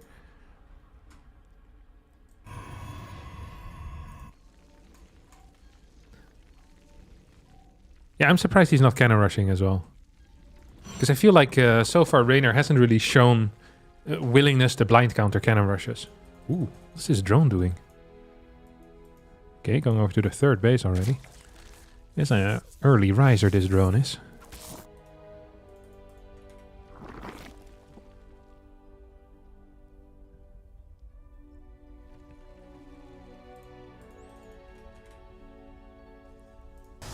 So far, Mana has actually shown us two different builds, which I hadn't expected. Mana has been known to kind of, you know, go into similar builds again and again. 218 Stargate with an instant block is very decent. I respect this Stargate timing massively. Absolutely. Are we also going double chrono? No. No chrono here. No chrono. So this to me is starting to look a lot like Christmas. Everywhere you go. It's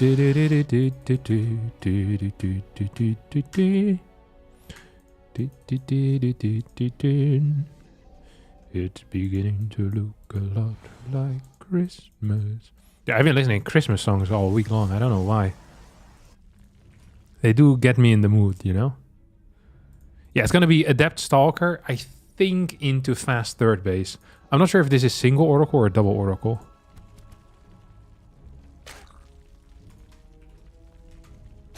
Let's see if Raynor does the same thing again. So, Queen 4 in the main base, and then Spore. The standard way of approaching this is... Oh my god, I get Spores before the Queen even. Spore, and then Queen.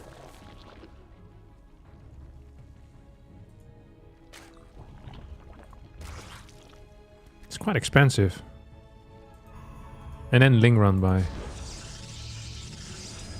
It is gonna go into Robo, I think. Ooh, it's gonna need to fly over. Oh. Oh crap, sorry, that's some bad observing. Some extremely mediocre observing, actually. I don't think you can get in here. I think you can get that, can you? Mana's gonna try. Ooh, this Adept is very far forward. Yeah, it's gonna go Robo Twilight. And it's single Oracle, so that means it's going to be a quick Archon drop. So this is the Mana Classic, the Mana Standard. He is at risk of being walked, though. Because the distance from third to third is very short. Or very short, it is walkable. Is it walkable? You need to go here, up this ramp. Maybe if you knock down the rocks, it's nice. But then you'd have to knock down the rocks. You could also go up this area, but then it's not ideal. Fast Roach Warren, 445. Raynor is preparing for a potential Glaive Adept here as well, right? He's preparing for many different things. This Oracle defensively will need to hold out, and it will. Get a shade back. 4 more links being constructed against the 4 Adept move out. So that means that technically you killed 2 drones, right? You didn't directly do it, and the links still have some utility, but it's an indirect kill. We're gonna need a pylon in order not to get supply blocked. I think this is well, it will be fine because he doesn't have the gas anyway. Oracle will need to move across the map here as well. And we have 4 roaches on the way, 5 roaches on the way, a Queen on the way, extra gases, and a 4th base. Ooh. Yeah, this was a supply block. Raynor, is he gonna find it? Ooh, he does find it. Oracle a little bit out of position. Both of them, no, one of them will die. One of them will die, absolutely. Absolutely will die. Huge blunder here out of mana. Oracle too far out of position is going to cost him a single Archon. Charge and Forge before the first Immortal. Would have been difficult to hold a counterattack. Because he's playing a little bit greedy. Stasis Ward on the ramp. Yep, there we go. Good first move. I like Stasis. Yeah, you don't think so, boss. No phase mode on this Prism, brother. Couple of links are gonna fall. 3 links.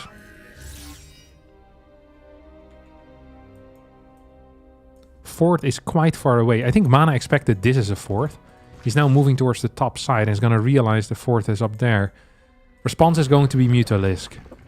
Spire. And Mutalisk. Ooh. I wonder if we're gonna see an attack on this base. A 4 Zealot Warp in. Is that a possibility? It is a possibility, but unlikely. Maybe an 8 Zealot Warp in. That's a shade. That's a shade. There's nothing really in position. Couple of links now coming out. Oh, links were in the main base. Awkward.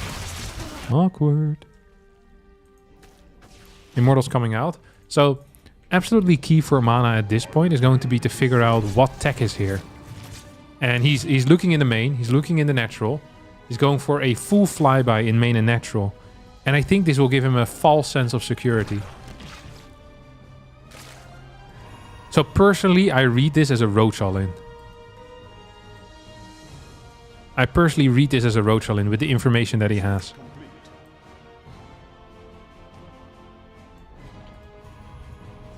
I think he's reading this as a Roach all-in as well. Fort base though, that's kind of wild against a Roach all-in.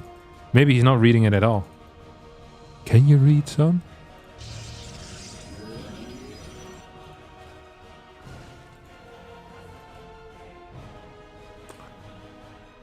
This is actually really lucky for Mana that this is just a kind of a medium Muta move. Like, this is not a very serious Mutalisk attack. If this Oracle sees these Mutas, like a single cannon will be good enough. Infestation Pits is gonna go into something else. Oh my god, if this Oracle had seen them, this would have been huge. Even seeing the Spire here would have been big. Oh, he's gonna see the Spire. Yes, that's huge. Okay. I'm expecting Stalker Warping in the main and 1 Phoenix. 2 Stalkers is not quite enough. I think with 4 Stalkers you might make a bit of a defense out of it. Okay, target fire on the Stalkers, which feels like a mistake. It's not a whole lot of worker damage. And this was all done of relatively low workers in general already for Raynor initially. So he actually needs to do something right now. The defense here is going to be tough. Ooh, Storm, Storm, Storm. No Storm. Templar was there, but the Storms weren't. Way too many units over on the fourth base as this Rogeling attack is going to deal the damage that it needs to. A recall in the middle of this is wild as well, by the way. Oi, oi, oi. Immortals being taken out. Prism now shows up. But it might be too little. Too late. It's never too late to apologize. But it might be too late to have a solid defense against this attack. No gases on the fourth. It's 8 gas. Hive about to finish up. We're getting second Evo Chamber melee. It's gonna go into Ultra here. Immortal count is decent, so Ultras will not be a game ender. A pit for Mana to... Oh, what the hell? We have a lot of Mutas. I had not expected another round of Mutas, personally. I don't think Mana expected that either. I mean, he has 8 Stalkers. And 1 Phoenix. But he has no cannons, no batteries in main. Yeah, this is going to be tough as nails. Storm is interesting, not very good. Stalkers are trying to fight, but 16 workers already going down. Double Archon shows up into the main base. Target fire here onto the Prism. Good defense out of Mana, like what can you say? His position is garbage tier, but his defense is actually very admirable. Like, actually just a good defense, considering how trash this was, how dog water the first attack was held. This has been a good defense. And Raynor seems to be pivoting into a bigger Mutalist style, which is, I mean, it's still going to be fine. He just has too much stuff, I think. No extra gases here. Immortals are split incorrectly. And it's so hard to figure it out as mana. The Banes now roll in. And Mana is going to be picking up... Oh, sorry, Raynor's going to be picking up this series with a 2-1 score.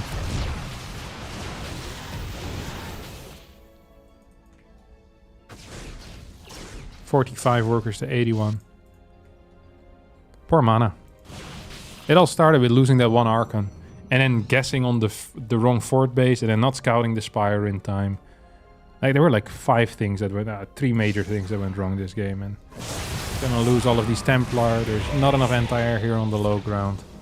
A couple of Stalkers being warped in. But another 15 workers will end up falling. Like, this is a battle against time. And you can never beat time. Because it keeps moving forward.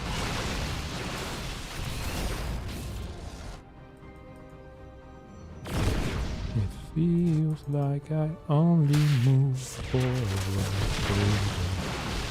Do you even have upgrades on the Mira? Yeah, +1. I mean, at this point, yeah, single G out of mana. He obviously meant 2 Gs.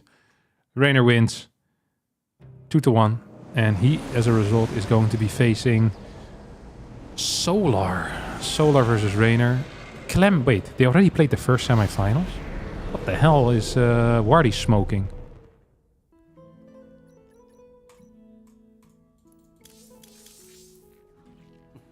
Hey, either way, we're going to have a ZVT semifinals with Clem as the Terran.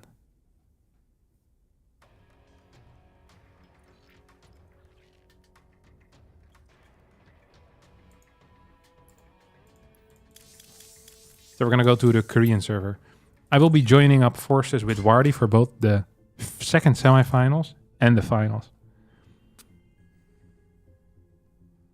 And then we can also flame Wardy for the poor decision making on already running the second semifinals. Hello. I want to cast this epic CVZ together. Question mark.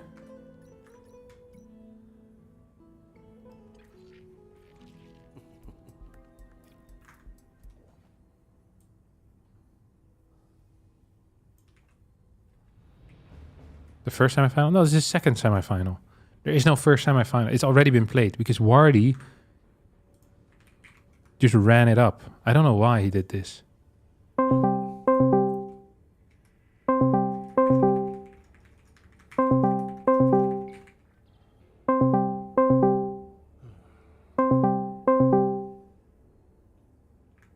Hello?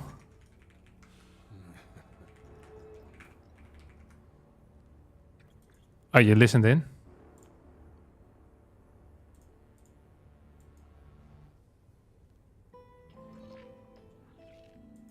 You had an email about a match issue on challenge and it was you? Yeah, I alerted the admin. I didn't know there was a button to bother you, but I can just click it apparently.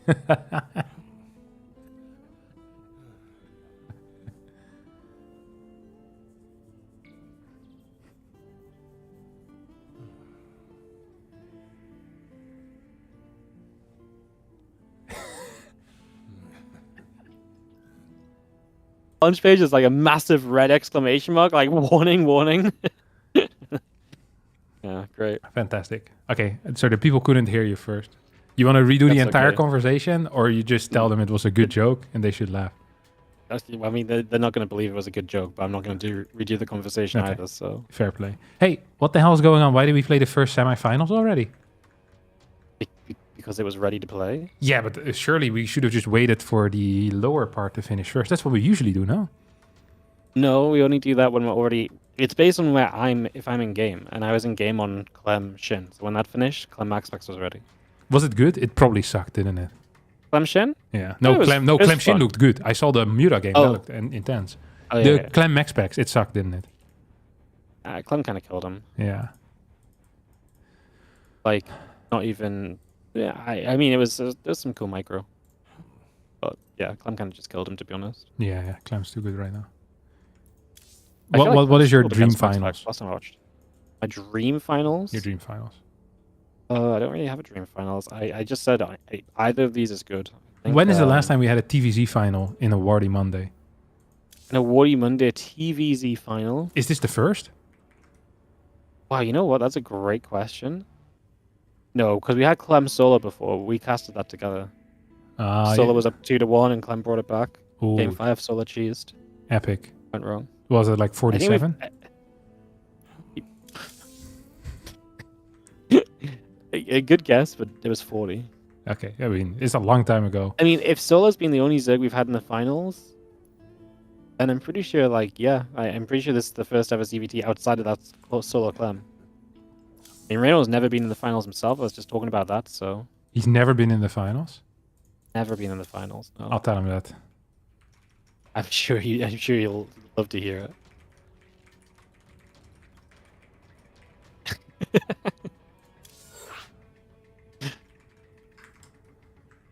I bet he has it on his wall. When he wakes up every day, he wakes up and he sees, I've never been in Wardy TV Monday finals, and that's his motivation, you know? Like, that's his spur to go on. He has like, Yeah.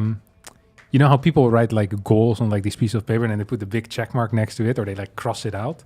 He Yeah. already has like the world championship, you know, Katowice win, second in BlizzCon, but the Wardy TV Monday final appearance isn't there. It's like circle and red marker, like this is the goal. Hmm. I like it. Are they playing on Taiwanese server? Why is this? Is this new meta? Oh. I There think you this is Reno just struggling to host games meta. go. Yeah, that's fine. Happens to the best. Happens to the best. Have you ever been in the finals? I don't think you have you? But you've been close. Have I been close though? Oh, you know what it is? I used to be able to control F for top 4s, but now I can't do that because they changed the format, and apparently that's not something we can fix anymore. So when I control F Harstem, it just shows up as commentator. That's it feels bad, man. Yeah, it's basically not your top funny at 4 all, getting but stripped no. from you. It's highly sad. I got a top 4 at least once, no? Yeah, you got top. I think you got top 4 twice. Okay, yeah. Yeah, are you in the new lobby? Oh, Yeah. That would be insane if they'd start without me. I feel like we should make this a best of 5. you should make this a best of 5. Yeah, finals Don't best of have. 7. I can't do that. Oh, you should write it on challenge. Flexible rule set. Flexible rule set. Yeah. Hey guys, I really like this matchup. It's not PvP, so we're gonna make it a longer series. Yeah. PvP, best of 3, best of 1, whatever, best of 2. Kick both of them out, pick someone from the round before. Like, there's legit infinite option. This is why I always say flexible rule set, flexible mindset, you know? This is one of my my mottos that I live by. How was your weekend, Wardy? My weekend. Is it Monday today? Oh yeah, it is. What did I do over the weekend? I must just cast StarCraft now. I don't know. Oh, it's the Korean Royale. It was the Korean Royale playoffs. Oh, okay. I haven't watched it Yeah. yet. Don't spoil it, please. Okay, yeah, it was okay. Yesterday was more fun than the first day. Okay. That's pretty good. Yeah, no, my weekend was good. I casted. I put up some Christmas trees. Multiple ones? Well, I put one up in the stream room, and I put one the house tree up downstairs. Yeah, we put one up yesterday night. We put the one in like the living room, and I did the outside one 2-3 days ago. Mm-hmm. Yeah, fantastic. Every single year, we just keep buying new stuff for the outside, you know? And every single year, it becomes more and more effort to set all of it up. We're actually running out of outside plugs right now, so we can't do any light stuff anymore. Or we'll need to like start adding more plugs. See, we put the lights in the tree like 2 years ago and just never took them down. And every year, the lights are just more embedded in the tree. It just grows over it. Yeah. You know, the big tree next to the garage? It's like, because it's not like a branchy tree, it's like a fir tree or whatever. Yeah. And so just like, it grows over it, but like the lights are still visible. The first year they were freaking bright, and now they're a little bit dimmer. Less of an epileptic attacks. So. I like it. It was exciting weekend actually. You know, I think about it. Helen's brother became a dad yesterday. Whoa, sick. Yeah. So that was a thing.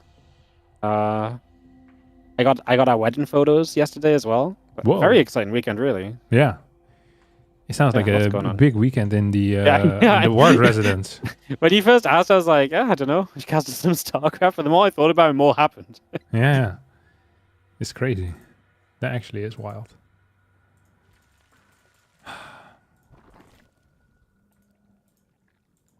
What do you foresee in some ZVZ here? What the hell? ZVZ, like Link Bane stuff, I think. Bling stuff. Yeah. Just some aggression. So you remember there was this tournament. I can't remember what it was. Was it Dallas maybe? Where Solar went something like 15 games without playing a single macro game in ZVZ. And he just kept winning. Was that the tournament where he beat Cyril? I don't remember. He beat Cyril in Game is 8 now. I think he beat 3-0. Cyril in Dallas as well. And I think that was the Dallas as tournament well. where people kept saying, oh, Solar, like all he does in ZVZ is all in. But then he also kept winning every single time.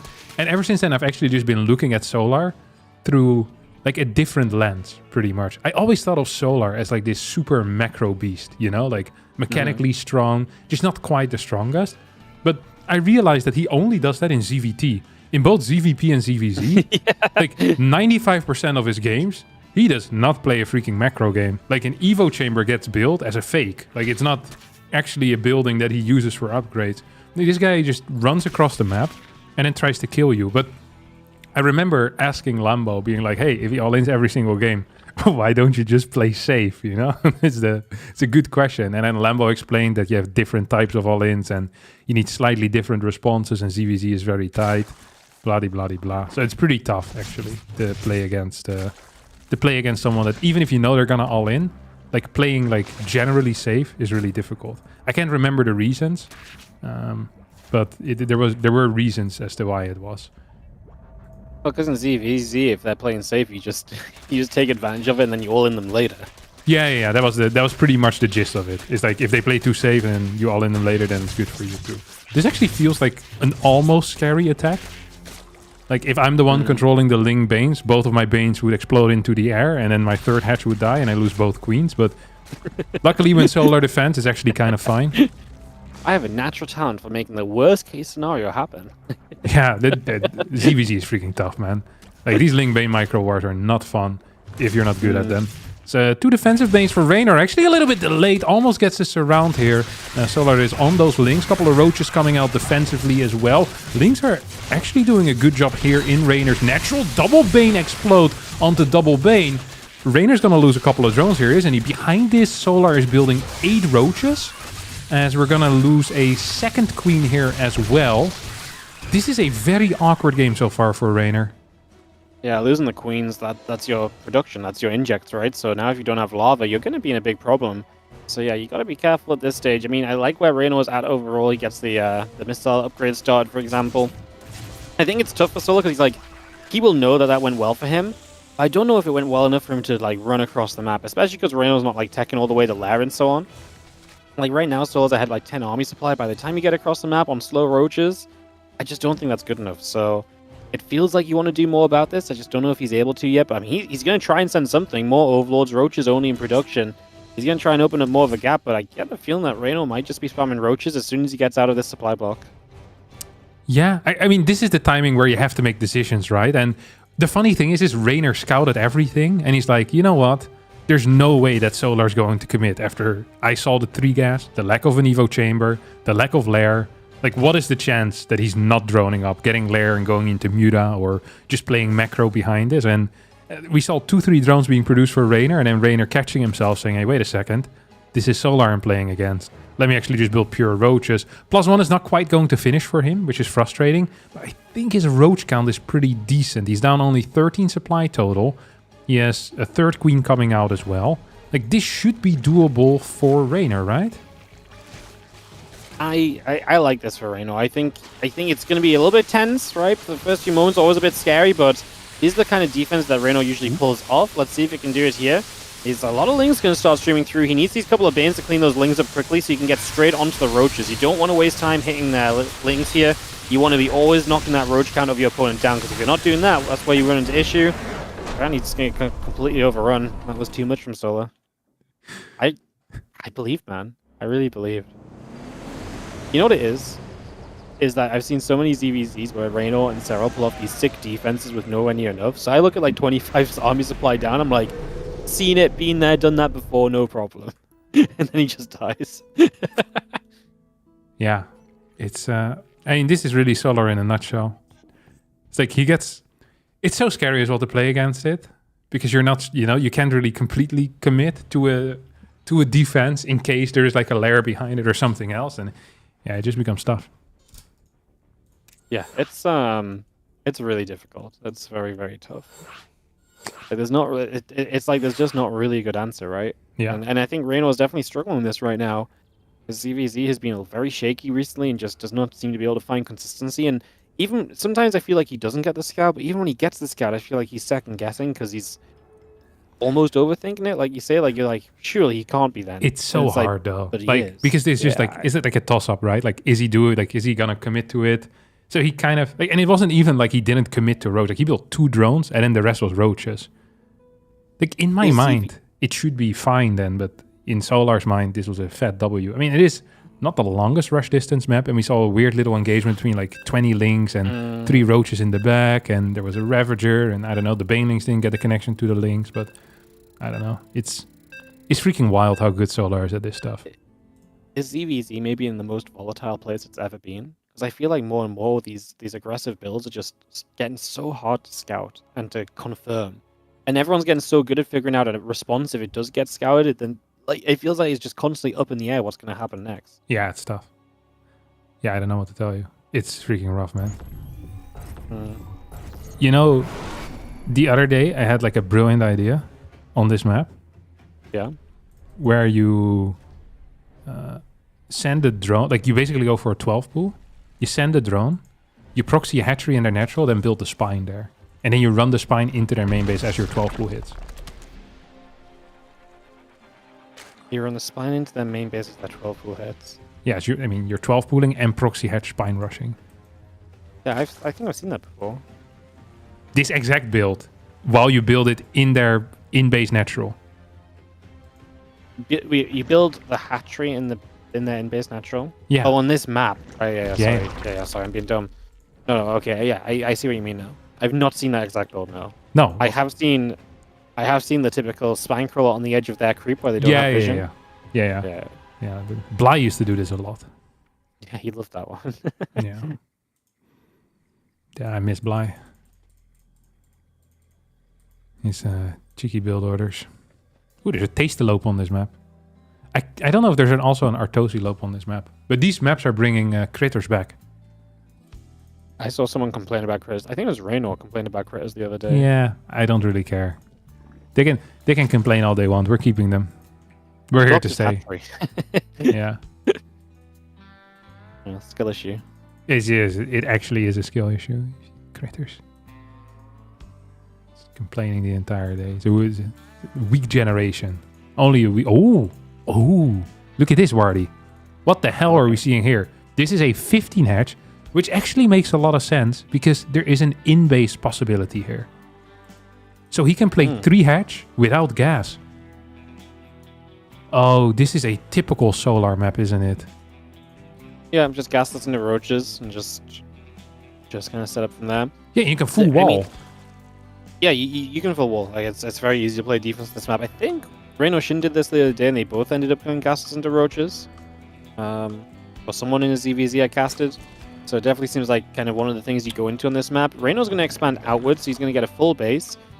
What if Reyno also just goes no speed though, and he just plays like a carrot base or something? Or just like invests that, or gets the lag going. Yeah. Lair, quick spire on 3 bases. So look how he's mining with this drone. He's going to have exactly 104 gas, or actually 100 gas when this queen finishes. Boom, start the lair and freaking cook him. He's not doing it, but it would have been a sick move. He would have cooked him. Maybe he doesn't have the kitchen appliances turned on. Does not have him turned on. It's going to be an Evo chamber. I think if you're playing like a macro mirror here, your eco is just significantly worse, no? Because you mined gas earlier, you have slower initial inject. Yeah, but then obviously the hope is that you get some benefit from that gas, right? Which is why. Yeah, but what Which is the is why I benefit? think I like the a lag faster again, +1 by like 35 seconds. Like not even. It's going to be like 22 seconds. I mean, the good news is, at the very least, right, is that you didn't waste on link speed, because if you build link speed in this game, you do nothing with link. So... Yeah, to be fair, if you would have gotten link speed, there would have been something seriously wrong with Raynor as well. Ooh, link speed from solo, though. That's fun. After the scout from the drone scout as well. Specifically brought a drone across the map to scout, and now we start link speed after that's killed.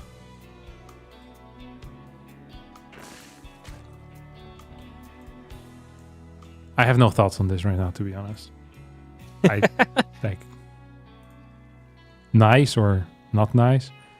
We're also saving quite some larva here. Yeah, it's gonna be Ling. Ling Rochel then. So he's hoping that Raynor sees his greed and overgreeds himself, and then punishes that greed because that just a 3 base. You know, this is All in. scoutable by Raynor because the Evo chamber doesn't have money to research. So then Raynor would either put this onto an all-in or onto fast lair, into like quick spire. That would be the 2 options. Solar even has... Look at this! The drone scout! Drone scout. This is the second drone scout, by the way. Really? Yeah, he already did this once. Oh my god. So he's really desperate to make sure he sees what's going on. He realizes what's up. I mean, obviously now roaches are running across the map. So he starts up a spine, he retreats from the 3rd base that's out on the map. And we try and play a bit of defense here. Full wall. Surely an actual full wall is correct, right? Yeah, anything to buy you time to get more units up, I would imagine it's good. Just keep these lings away for a while. Even if it's just a few seconds. Lose that Evo chamber. What are we going to do? What's our approach on this? Going to start pulling a few drones in. He's super far ahead on workers, so you can pull a few drones in, obviously. He's about to have +1 missiles in 5 seconds. That will help with this fight, but is it going to be enough to overturn this fight? Oh, it's definitely a challenge. More drones getting pulled in. Work counts have already equalized here. As the +1 missiles is here, but just not enough roaches to really capitalize. And so Solar comes swinging through. Army supply looking good for him at the moment. And unless Reynor's reinforcements start doing some serious work right now, he is in trouble. Yeah, serious trouble. This is not good. He's dead. Like, Raynor is dead. He's not gonna get to the Wardy Monday TV finals. Again. Yeah, again. Because he's been here many times before, but the Wardy TV Mondays remains this mythical creature. His unicorn that he just can't catch. His black swan that he doesn't find. How frustrating.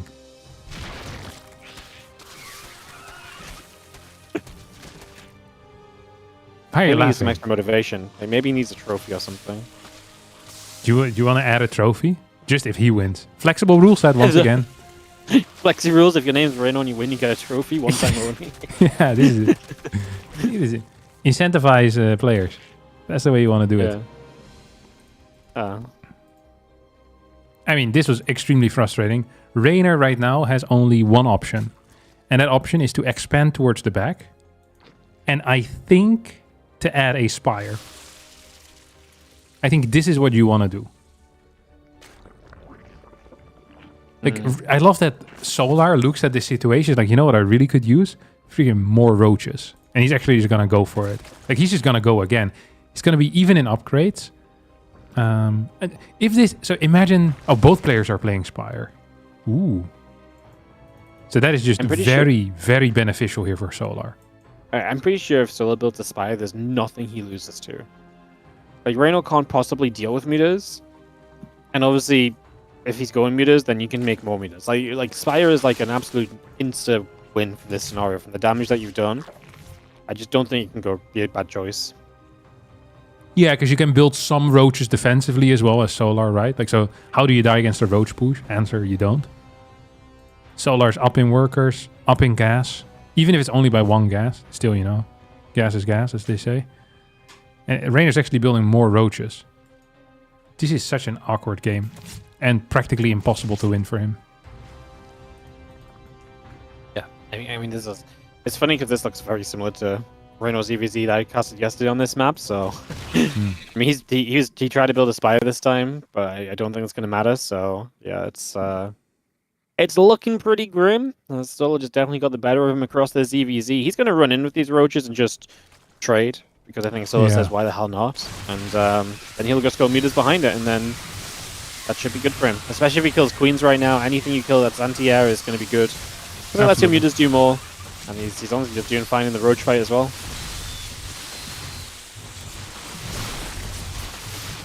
Yeah, I mean, this game is extremely over. GG. Wow. That's tough, man. Extremely over. Solo's good, man. Yeah, He's Solo is back good. in the finals. Talking about things that are good, Wardy, I'm about to do a very good ad read. Do you want me to mute real fast? You're going to do a very good ad read. I Yeah. want to hear it. Yeah, but it's kind of ruined the bridge now, because I was going to say, you know what else is good? And then I walk over to my back. You can't see it on your stream, but I will do it on mine. Uh-huh.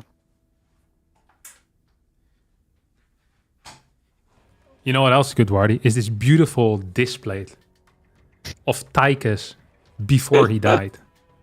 Wow, it looks stunning. Many people look at Tychus and think to themselves, this is not the type of guy I would want hanging on my wall. But then you remember that he fought with Jim Raynor for a very long time. And their only disagreement really was... Wait, didn't he betray Jim Raynor? I'd never played the campaign. I don't know. God, you're terrible at this. No wonder that I got this beautiful ad read and you didn't, Wardy. So, if you two want this beautiful metal-looking poster from Displayed, be sure to go to Looks very displayed.com. So it is T extra. It's like extra T texture as extra. well. Like you can feel Extra it. texture. Yeah, Mm. it's not like a regular Yeah, no, you- poster.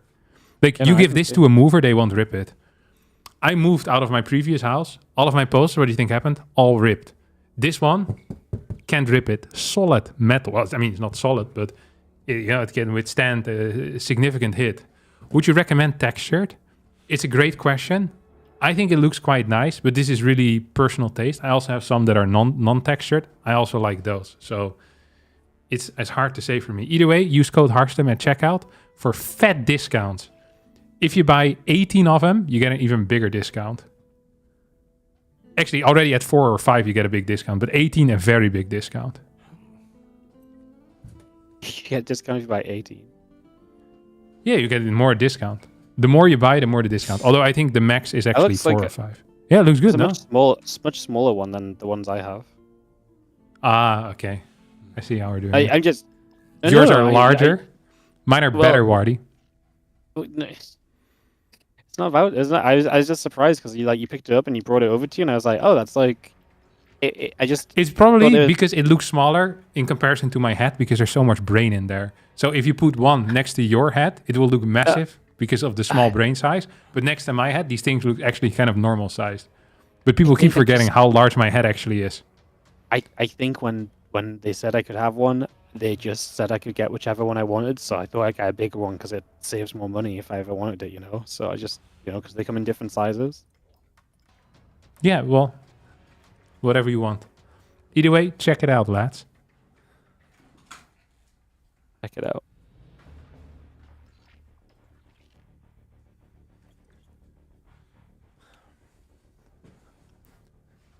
Also, a fat tip, if you ever hit a hole in your wall, you can just put one of these on top of it.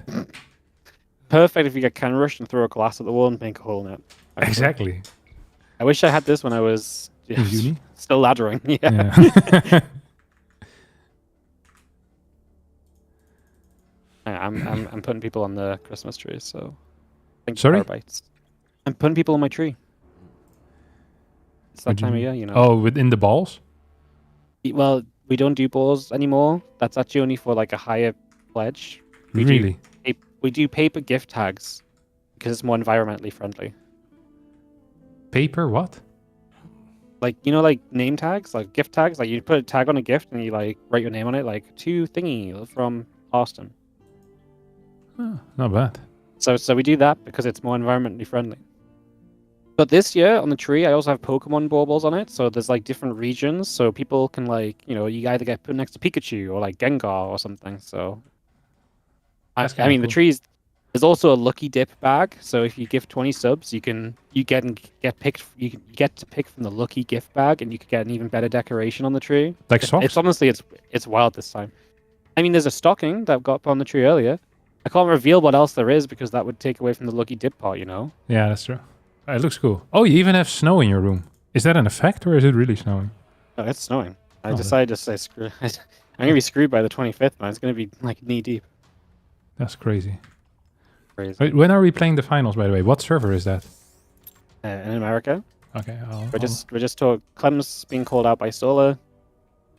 I called Clem out as well. for being slow at videoing. Well, no. So I actually called Clem out because I was like, it's funny because Solar's like he's so slow, and I'm like, it's funny because he actually signed in or checked in so early today, and Clem said I actually woke up to check in and then went back to bed because he's sick of missing the tournament because he always sleeps in. Yeah.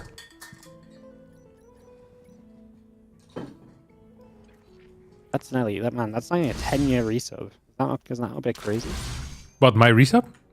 Yeah. 120 months, yeah, 10 years. Where's my resub? In 17 days. Unbelievable. How many... If I type something in your chat, can I see how many days I have? I'm only a 60-month sub to you? That's a scam. There's Yeah, no it's way. crazy. Yeah, only half. I thought that I also subbed relatively late to you already. Like, you know, it felt like, I remember when I subbed to you, I was like, I could have probably done that earlier. Because I remember 10 years debating about ago- it for a while mentally if I should. 10 years ago was like full-time wardy times. You just went in when I committed, you know? Yeah. Yeah, no, I mean, it's fair. It's just, Yeah. in my mind, I thought I yeah. was late with it. Probably because you're already playing in all the team leagues and stuff. Yeah, it might be. It's hard to say. You are the first gnome on the tree. How does that feel? Sorry? You're the first gnome on the tree. Gnome? Okay, I like that. Yeah. First gnome. Congrats. I'm not a gnelf. I'm not a gnoblin. Do you know you've been gnomed? Yeah, I do.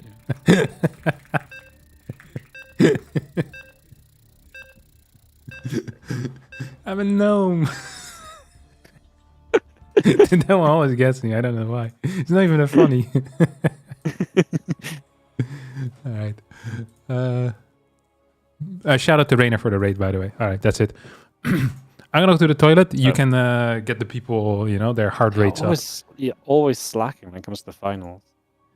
Well, I want to be, empty bladdered casting. Empty bladder casting. Yeah, there's a huge difference. Fair enough. Yeah. Fair enough. All right. I guess I will get the blood pumping then, as they say. In this epic final of the Wardy TV Mondays, edition 63. That means there's been 62 before these, not counting additional extra cups, which is coming up to almost 15 months of Monday cups. But enough facts about the number of Mondays, and more facts about the players you'll be seeing in this game. In the bottom side of the map, from France, from Team Liquid, waking up early to make sure he got checked in today so he could guarantee some prize money, because the last few times it's not gone well for him. The red Terran is Clem, and he is going to get the December buff because he has actually got Polar Bear on his icon, on his command center, which means that he is going to play better throughout the month of December. Now, you have Clem, who's already very good. You add the Polar Bear buff. This man might be unstoppable right now, as we saw 2-0 max packs in the semifinals. Polar Bear buff has already been very real. He took the full entirety of November off from the top 4 of the Wardy TV Mondays as well, so he's ready to go. He's full power to go and win this thing.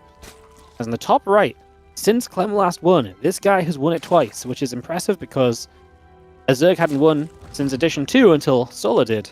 He's the blue Zerg in the top right from Falcons. And, yeah, what else do I have to say about Solar? One of the times he lost in the finals before he managed to win this tournament, one of the few Zerg final appearances was Solar against Clem. That was a 3-2 for Clem back then. I feel like Solar's playing great CVT right now, though. I actually do think this is going to be a very competitive series. I actually think it's going to be a tough one for Clem. I think this should be very fun. What is this? Is this allowed? Well, I'm not a referee. They've scammed me here. I can't. What the hell? Wow. I mean, this is getting unruly. Surreal. You know, you make a tournament and no one even tells the people to subscribe to your YouTube. Yeah, at least he didn't tell them to unsubscribe though. Just be happy, He's middle of the road. Dude, Koreans have each other's back. Foreigners still stabbing each other's back. Just like back in the day. Unbelievable. I mean, Ryung is putting the time in to become a real proper caster, though, So it's nice. That's nice. My favorite part is as soon as there's not a Terran involved, bam, he's gone. Oh, really? Yeah, he's like caster tournament. He's like, no Terran, I'm just gonna go ladder. Might not be the best for maintaining viewership, Yeah.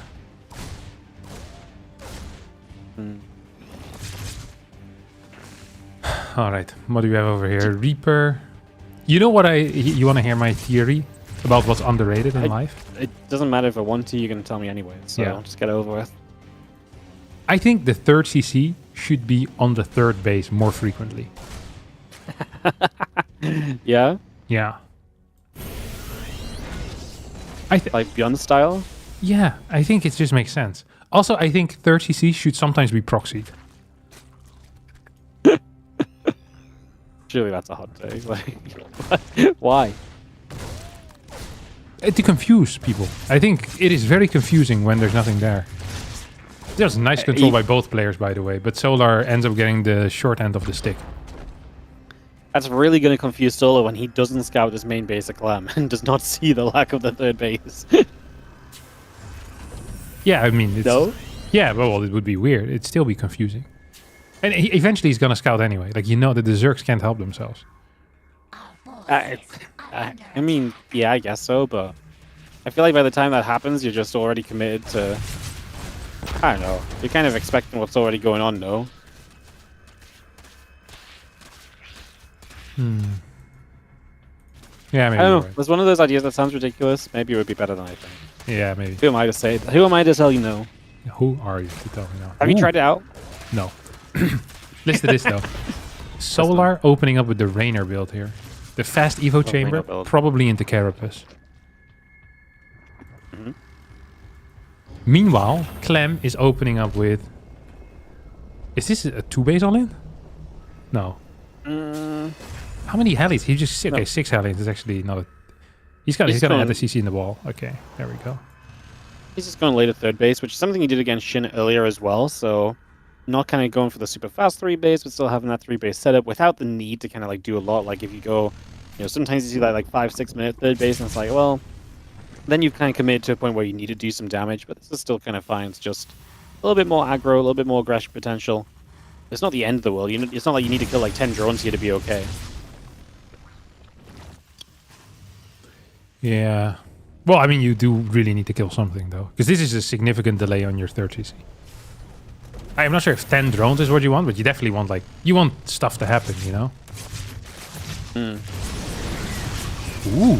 Solar's actually going to go for a surround, and he locked himself out of his own base, main base right now. Does kill a couple of Hellions already. Fourth one goes down there. Evo chamber block is too late. 3 drones fall. I think all of these Hellions are going to go down as well.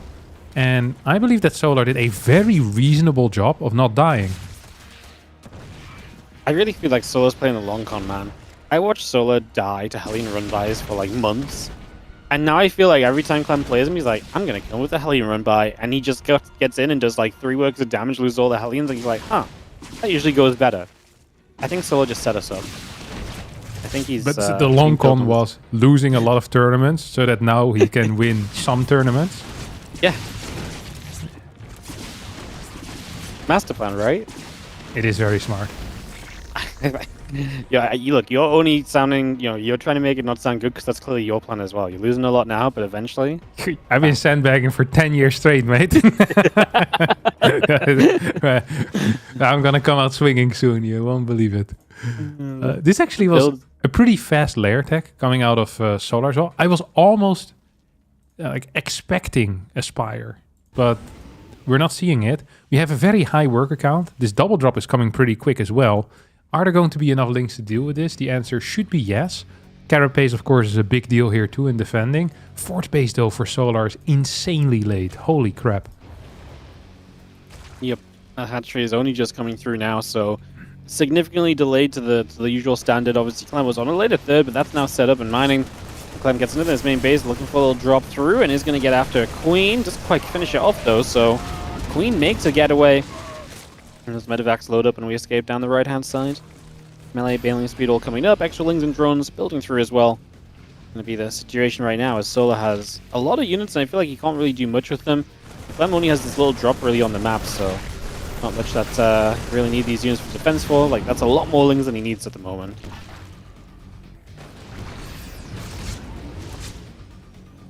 Yeah, infestation pits coming in behind this. This felt weird. It felt like there was a very long break in Solar doing something to kind of progress this game. You know what I mean? Like, what really has he done in the past minute? Like, he skipped the infestation pit for a very long time.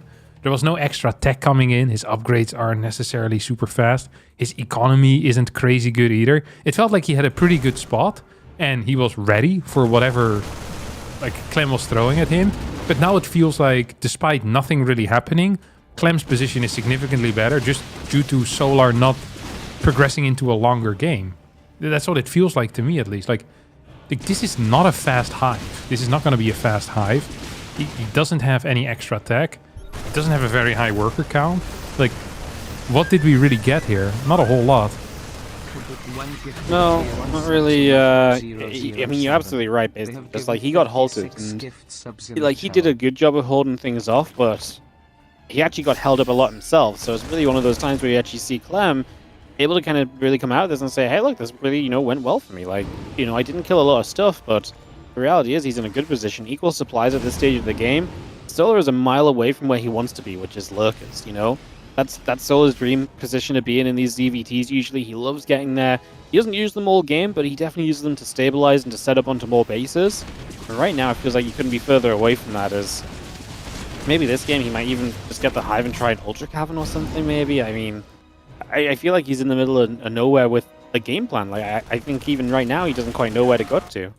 Yeah, it's really awkward. His pre-split is also bad. This base is just gonna go die. Like, that's a 5th base down the drain, right? It's not quite what you want. It's not like his supply sucks and he doesn't have the units. Like, he actually has a decent army. It's just not there when it needs to be. Like, this 4th base on the left side has been under a lot of pressure as well. We're gonna get a lurker then, but that's relatively slow as well. Mines are getting some fantastic hits, and honestly, without doing anything super special, Clem is just kind of winning the game by not making any huge errors. Yeah, no, I mean, he's just been doing things step by step and keeping in a good place. Solar is going to get to the lurker down. Obviously, they will not have upgrades for a little while either. But this is the stage where sometimes we think Solar's in trouble and then he hangs on by a thread and progresses it to a later stage game. So it's a big map as well. So if there's a chance for Solar, it's this chance coming up right now. Like, this is going to be his moment in the next few minutes here to maybe turn this around and give himself a little bit of a better shot at things. Yeah, I'm not super feeling it right now, but maybe after this fight, that mine shot was disgusting. 7-8 Banelings on the right side going down at the same time. Left side does feel like a minor win for Solar, but without any Banes available, how the hell is he going to stop this Marine force? I think the answer is just, he won't. There's too many Marines. There's no Banelings available. GG gets called. Clem's going to take map number 1 here in a very, very decisive fashion. Very, very decisive fashion. You are not wrong. No, that was convincing through and through, really, wasn't it? And it wasn't like, this wasn't convincing in the like, oh, he killed like 15 workers, so the game was just done already. Yeah. Like, he was just in such a good spot. Like, I think what you said, like it's kind of because of what Clem did, but it's more on what Solar didn't do that really kind of cost him this advantage, and let Clem kind of just show up with a bit too much and out on Mothership. Yeah.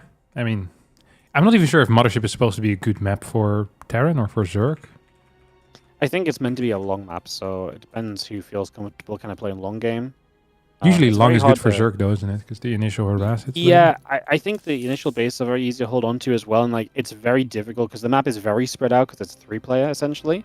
So the late game bases are very far away, but at the same time it's very difficult to attack into Terran bases, so it's an interesting one. Just checking. It is West Central West as well, so that was Solar's server too. Okay, win rate is... There's not that many games played yet, to be honest. We have 16 games in TVZ, 56% win rate for Terran. But yeah, it's hard to really draw any major conclusions out of that. Well, we get ready for game number 2. Winter Madness for our next game in this series as we get ready to go into full action here in Monday Cup 63. Crazy. Crazy. I was just saying, we only have 37 to go to 100. Is there going to be like a big thing on when we hit 100? So far away, probably not. What? I mean, just probably not. Like, I don't know. I haven't really thought about it. I mean... Okay, listen to this for the idea for Cup 100. Yeah. You participate, and everyone has to play on 50% versus you, like handicap. Everybody. Everybody. And if they beat me, what? They just get money? No, it's just you're part of the tournament. What do you mean? If they beat you, they get money? No, they don't. What? No, it's just you're just part of the tournament. Just this, you're like a special event. So it's just a normal cup. Yes, except But you're when I in there, play- and they have to fight you while their units are 50% health. I'm pretty sure I'd lose in the round of 16. There is no way. Yeah, there's a way, for sure. I think you can't even lose. Like if you like a Reaper, like if you Marauder Rush or something, you just can't lose. Just learn a builder and just win every game.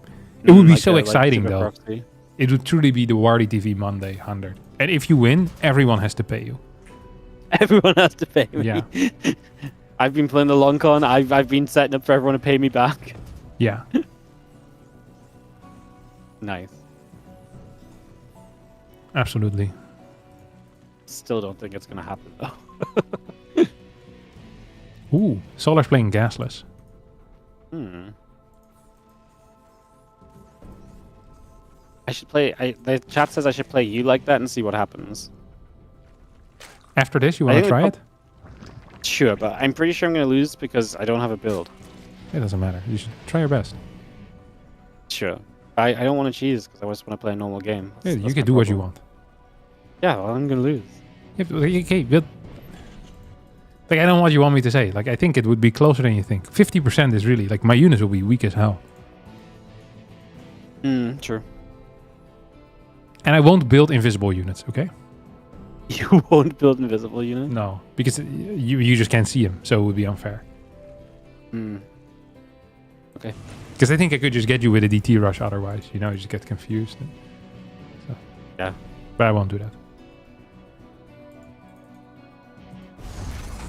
Okay, so we have an SCV scout. It was like a late gas here. This wasn't completely gasless. Now we get an eBay block as well. Because this map doesn't really have a proper third base, except for this one. Like, what the hell are you going to do? Take the left side? No shot. It's not possible. Well, it's possible. It's just not, you know, something I'd recommend. Not advisable. Yeah. Yeah. No, I was thinking about this yesterday. I was like, that forward base, that's what we'd call like the triangle usually is... not the triangle, like the linear third is not really a linear third. It's like a... Yeah. It's a very weird angled kind of base, so it's not a pretty one to take. The actual linear third is even further to the left. Yeah. It's way off. Yeah. Okay, this eBay is well, like, this is a sturdy one, you know? There's no half measure. Nope, lots of health on it, and Solo not doing anything about it just yet. I mean, what's a man supposed to do? Like, actually, what are you supposed to do? It's gonna go for 2 base, lair, second gas. So, potentially 2 base spire. I mean, there's 2 options here, 2 base spire or 2 base roach. But as there's no roach where I'm going down, Wardy. There is no roach run going down. It is beginning to look a lot like Mutas. Christmas. Oh. Also like Christmas, but also like Mutalisk. Why not both? Although there's no... Oh, it could also be like a... No, okay, we get the extra gas. Oh, yeah, this is Muta. This is Mutar. Uh-oh. Ooh, ah. Yeah. Yeah.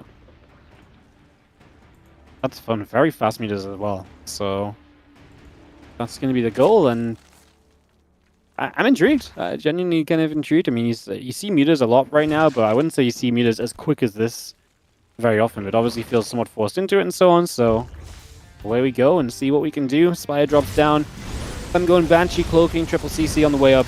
Getting that ready for the next couple moments. Would one say that this is the fastest Mutalisk rush you've ever seen? No. No. I've seen an even faster lair before. It was terrible, but I've seen faster. Because that would have been one hell of a title for a video. Otherwise, you could always say, this Mutalisk rush actually breaks the game.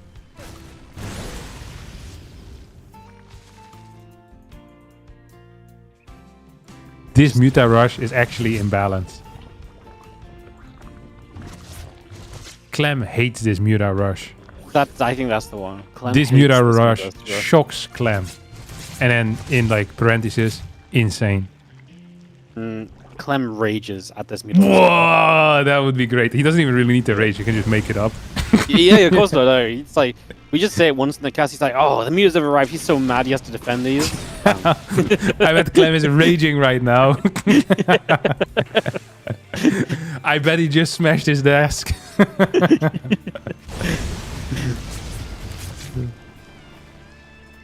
Yeah, 7 mutas coming out. Clem should be aware of this, right? Like there's not that many options, but he's just building tanks. Doesn't have any turrets out. I mean, the moment you see 6 gas like this, like I don't think there's anything that is more suspicious. And now, I mean, the mutas attacking the Hellions is a huge tell as well that this is most likely a muta build. Yeah, the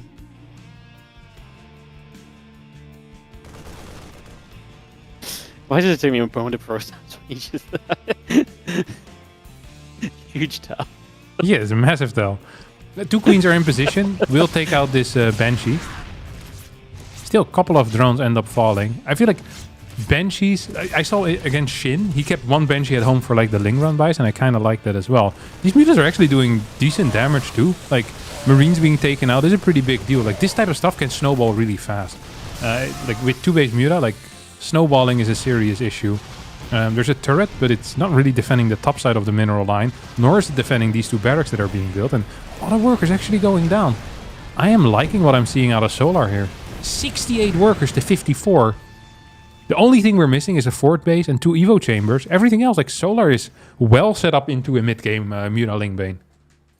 Man, he's got the 2 Evo chambers, he just needs to get them started yeah. and upgrading, so... He's on his way to those melee upgrades now, and at the same time, we've got the, obviously, fly attack coming through, and the 4th base did finally start, so he gets a good amount out of this, puts himself in a position to play from. I'm still going to have advantages, right, in the timings, for example, like he's still going to have 1-1 significantly sooner than his opponent, so that will be one thing for us to watch for here as we continue by. So we're seeing more mutas, more drones.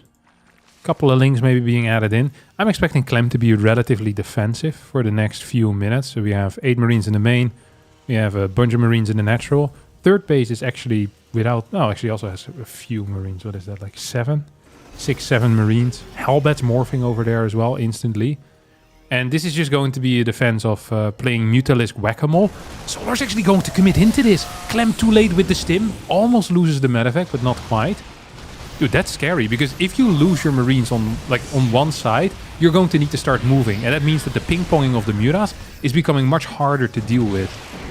And leaving space open in the natural for potential Ling run-bys or at the 3rd base for Ling run-bys is also scary. 8 gas already up for our muta player at the moment, who started +1 carapace.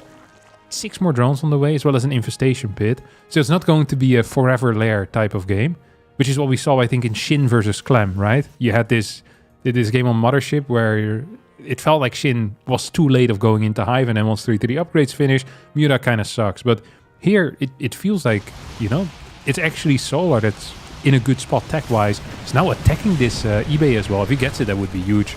He's going to get it. Yeah, he's going to get it. SCV's got choked up on the minerals, so they couldn't get around for the surround and repair there.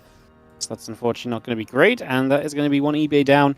And +2 armor denied for the moment, which helps Solar a lot, because obviously he's behind on upgrades, so this helps him to play catch-up a little bit there. At least one of those upgrades for the Terran on 2-2 will be a little bit later than they would have been otherwise. Big push from Clem, though, into the center as he starts to get across the map. Doesn't have Thors yet, which is going to be one of the main deterrents for the mutas, kind of coming into bigger fights overall, usually. So it's one thing to be working on soon. There's a couple of Banes. Take a couple of shots. We continue through. Marines are going to fight. The Bane's taking damage again. Hellbat gets cleaned up. Thunder splits have been great today. We'll need to keep on doing that as the mutas arrive on the other side and they start to cause some chaos. As again, for a few SCVs, Marines have to come stimming over, and that's the issue Clem has. Just constantly having to pull back and deal with the ping-pong effect of the mutas from one base to another, and they're just so annoying. Getting rid of barracks here, knocking that production down, just making Clem's life difficult, and most importantly, like I say, keeping Clem from being out on the map comfortably, because he has to play defense against these. Yeah, this could be an issue though for the mutas. Cannot fly through the Marines. We get a stim out of Clem. Don't forget that Lingbane can come from the bottom side right now. These Marines are fairly vulnerable. As Clem is kind of setting up some type of a surround here. One medevac is going to get sniped by these mutas. Lingbane is starting to move into this fort base. I think this fort base is in serious trouble. Yeah, I mean, these Banes Gonna get a good jump forwards. We see the Marines starting to split. The Mutas arrive as they're now protected by the Ling Bane being here as well. Clem's supply starts to go downward as he is just going to have a bad fight. The Mutas are going to help turn onto this planetary fortress. It's going to lift up, cancel the planetary, get into the CC. It doesn't go down yet. There's a couple SCVs repairing, so the base is saved. And we do see some damage on those Mutas. They really wanted that there. Now takes another loss, flying into the Marines at the end. Clem with the save on that fourth is going to keep him kind of in this game, because being reduced down to 3 bases, no other command center on the way out, would have been a massive hindrance to him. Oi, oi, oi, oi, oi. That was a very, very tight setup. You have a couple of medevacs moving towards the bottom side with the Marines as well. Might get a cancel here on this base. Clem is still alive. He's planning on moving on to the map. I'm never certain if it is correct or not to do this. It's like, you probably want to have some aggression out on the map. Does lose 2 mines here at the start of the fight.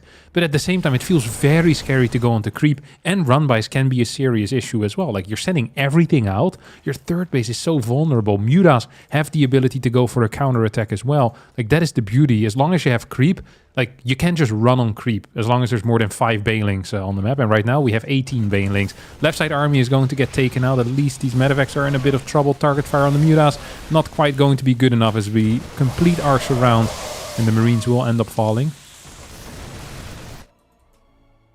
Just gets there, plays the defense. Clem with the 4 bases. I tell you what, though, Solar's had so much map control. You can see the creep is nicely spread out. And he's just going to be able to keep on kind of threatening with those Mutas. And he's on the way to the Ultras, so he's getting a tech up that's going to help his army fight into the later stages of this game. He is moving away from pure Ling Bane Muta, which is usually one of the harder things to do with Ling Bane Muta, is kind of getting off of it as a composition.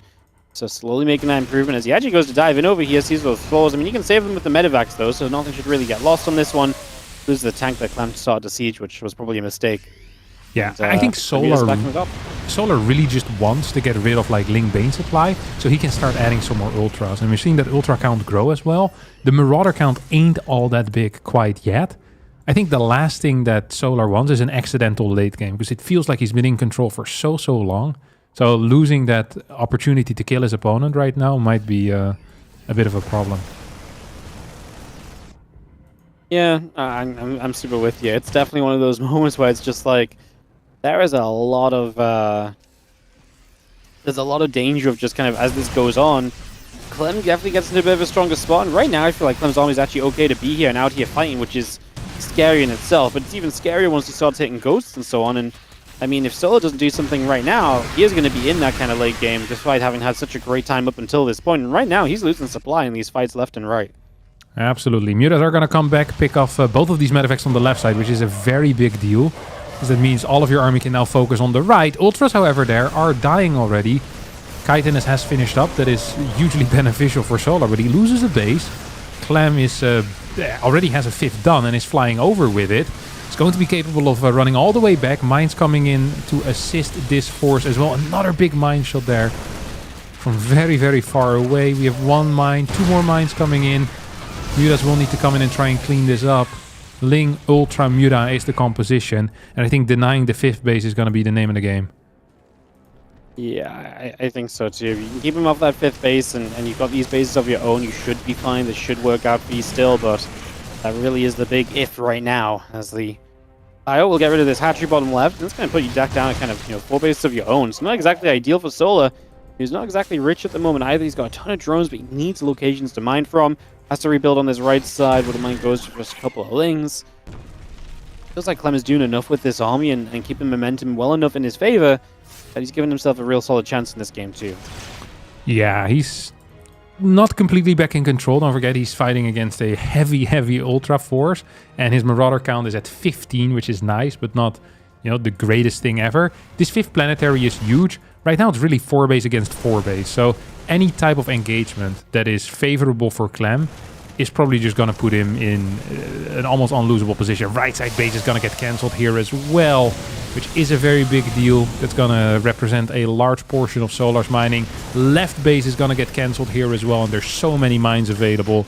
I think that Clem is actually just walking towards a victory right now. Yeah, I think he's winning a lot of fights in a lot of places, keeping the base count low enough And he's getting his own 5th base up. You mentioned like this might be a case of denying the 5th, but Solo's not even glanced at that 5th base. Never mind actually denying it. This might be one of his better chances now. Muta's going to intercept those medevacs a little. We don't have units on the ground just yet, but at least he forced the unload, so maybe you could jump on that. Solo doesn't seem to think he can. He's going to continue upward as we try and get a dive through. Ultras are pretty well spread out, but unfortunately, first Ultra goes down very quickly. We're now going to see Solo dive into the right side, heading into that 3rd base mineral line where, hey, at least we're going to kill a lot of SCVs. Still a lot of Ultras to get through, and Clem's supply has dropped a lot. This push from Solar is working thus far. Yeah, Solar finding a weak spot in Clem's defense. Clem overstaying his welcome a little bit on the other side of the map after killing both of these bases. Now is struggling to stay alive himself. Loses 1 orbital command. Natural does get secured. 7 more Mutas, 2 more Ultras on the way. Look at that left side. There's no Marines. There's no anti-air. There's like 3 Marines and 2 turrets. That's it. What are the upgrades on the Mutas? It's 2-2, which is a very serious amount of upgrades. Right side 5th base could be the next target. But potentially Solar just wants to go into the base or into the natural here. I'm not quite sure what his plan is. I feel like he maybe had a chance to dive more on that left. Like you said, there was not a lot of anti-air. There was a mine that was maybe scaring him off a little bit. Definitely not ideal though. Yeah, I mean, it's 2 Marines, 1 mine and 3 turrets. Like with 2 Mutas, you're going to kill that. Probably go for the mine first, then the turret next to it. Like it's not going to be possible to repair against this. I still believe that that's going to be Solar's plan anyway, while simultaneously hitting the right side base as well. So we get some Ling moves forward, making sure to detonate these mines. Planetary is going to stop that little plan. So we have a single Marine drop heading towards the bottom right side. That's going to ruin Solar's right side attack. Now the Mutas are just going to go fly in as they target down these turrets. Nice, get rid of some SCVs maybe, but there's going to be that drop on the right that gets into the main, going to be a distraction. Solo actually happens to come back and deal with this is, like I say, is something to think on. You've seen the Ultra Ling Bane still gathering up. The medevacs, the Marines coming about, Widow Mine on the way through. Those Marines trying to chase after that Overseer. We got a snipe on the Mutalist as well. And now we actually dive onto the 5th base, so took a little while, but we finally do just deny this, and we actually have the Mutas in the main base, which again at this point is so annoying. When you've got so much Zerg to deal with on the front door, the last thing you want is to be peeling into the main base to push back the Mutas again. At the same time though, Clem also taking out that left side base, which is the 6th right now. Solar's not going to be in time to help the hatchery survive. Ultra Bane is going to move over. 4th base of Clem once again in a little bit of trouble. There's no anti-air to deal with these Mutas. Supplies stay relatively close. Income heavily in favor though of Solar. Yeah, he's going to try and grab those medevacs. They're just about going to get away, but some of the ghosts that drop out are going to become easy targets, and Soul actually going to take that as a leaping chance to go into this fight. He's got the Banes closed in on this. The army's going to have to start splitting very, very soon. The Marauders are going to try and stick in front. The Banes are getting in toward the Goats and the Marines. They're going to continue into the mineral line. The Planetary Fortress is unlikely to hold here, as we are going to see Solar just continuing by. The Marines that show up right now getting blasted. There's still Banelings remaining. That's how you know that this was a good fight for Solar, when there's still Banelings rolling in like 30 seconds after the fight began. GG, Solar gets game 2 and gets it done with the aggressive Mutas in the second game. That was a very solid game out of Solar.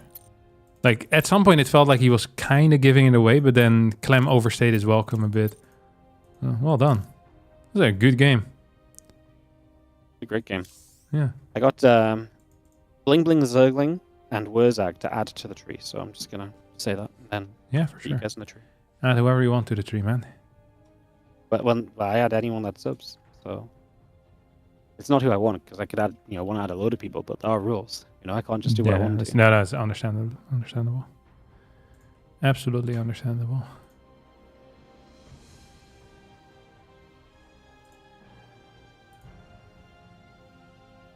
White Rabbit. White Rabbit.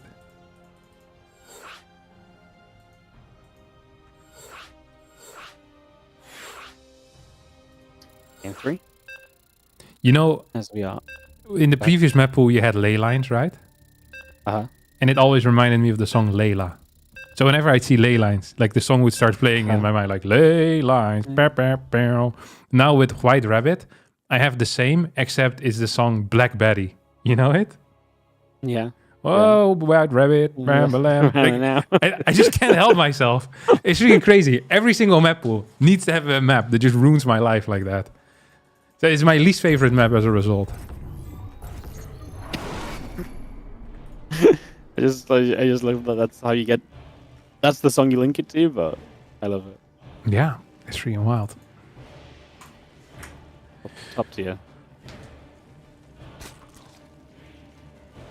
1-1 tied up. Finals here. I knew this was going to be a good one. When I saw it was Reynor Solar in the semis, I was like, man, you can't really go wrong for the finals because Clem Reynor's always fun, but Solar just plays such good CVT lately. I feel like it's hard to go wrong with him as well, so very exciting. Yeah. Yeah, I like this. I like this this last game. I feel like one of the things that's really nice when you're watching Muta Link Bane is that the games don't feel half as stable as they feel with most others. Right? Like the constant lurking threat of the Muta make it so hard to actually have a bulletproof defense that you can't just... Usually something that Terran does, like they have like tanks at their, in their main base that defend their third, or they have like a double Banshee over at their third, which pretty much defends all the run-bys. So it feels very difficult for Zerg multitasking to actually be very effective.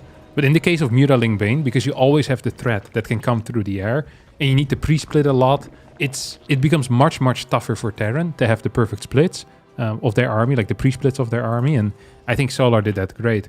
That's also the beauty of 2-base Muta, is that you're the one in charge, at least for a little bit. Right? If you're playing 3-base Muta, you first always still need to deal with an initial double Marine drop or Marine tank drop, and very often the person in charge of the game ends up being the Terran.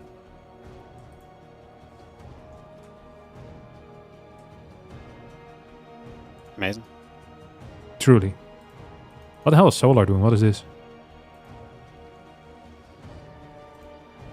21 hatch? So he skips the main... No, wait. Good watch. He just sent it really fast, I guess. Super early. Position quickly. Yeah, doesn't want to get blocked again.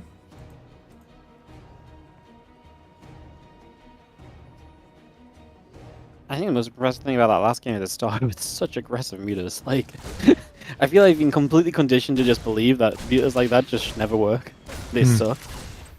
But he's a low-key pretty darn good right now. It's really fun having Link Bane muta truly back in ZVT. Yeah. Yeah, and almost every best of 5 you're gonna see it at least once. Which is really nice. Yeah. Okay, triple CC out of Clem. Did he see the third? Yeah, I saw the third base already. Okay, I mean, this is just gonna walk down the path of a more standard game.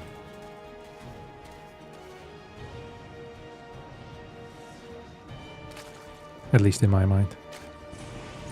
Alright, looks pretty traditional so far, especially with triple CC coming up super early this time, right? So a little bit less aggro on the side of Clem than what he's been playing before. And that just means that he probably just, like you say, stepped towards the macro game. There's not as much happening on the side of Solar either, so yeah, makes sense. Double tumors coming out. We see the tech lab. Most likely it's going to be a Banshee opener. Which has been the Clem golden standard for a while now. Triple CC, Hellion Banshee, 6 cars, fast follow-up drop. And it's indeed what we're seeing here.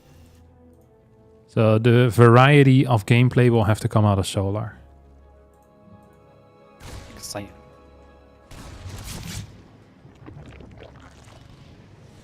Long speed going through. Banshee Hellions, the Marine coming up.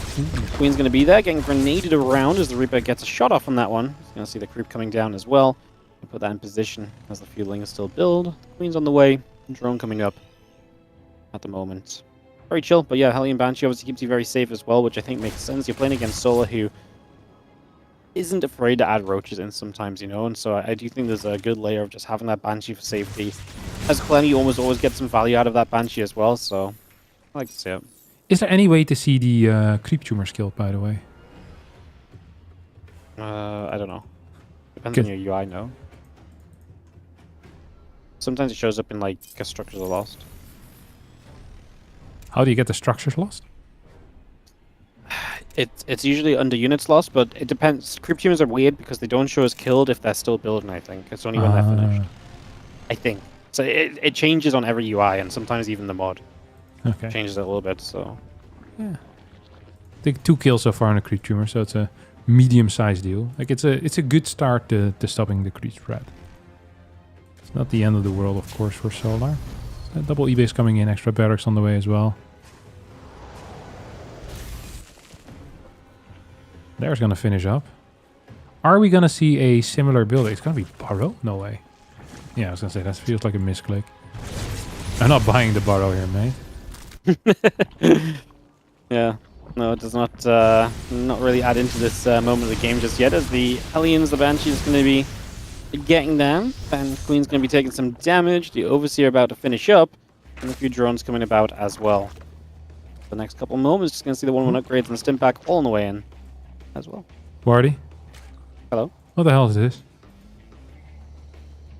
What? Hydra then? No Evo Chamber, no Baneling Nest. I mean, you have Evo Chambers on the way, but... You haven't heard of the Ling Hydra Infestor? style? I mean, I guess that might be an option here. He's going to have a lot of gas. I don't really know where you go. I mean, if you get enough Hydras up quickly, you can maybe deal with the first rounds of this, but I do think overall it's not going to be great. Range. He's actually just messing Hydras. That is definitely a bit crazy. Scarlet used to play this. Oh, but there's going to be Banelings as well. Scarlet used to play this like Hydra Ling Infestor. I can't recall what the follow-up was, but just starts with Hydra Ling Infestor and then whatever happens after, I guess. But this is still going to go into Baneling, so it's not going to be full Baneling skip. There are tanks at home, and tanks usually are good against Hydra-based builds.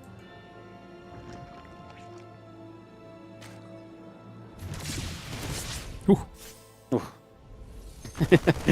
Yeah, Banshee nearly going down. Gonna get a couple of crew tumors there. The Queen getting picked away at as well.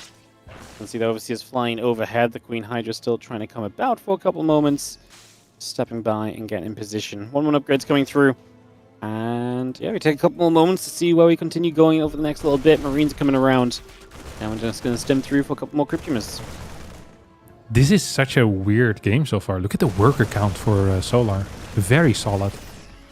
Defending with Hydras initially, making it much harder, obviously, for Clem to get damage in and to fly aggressively into bases.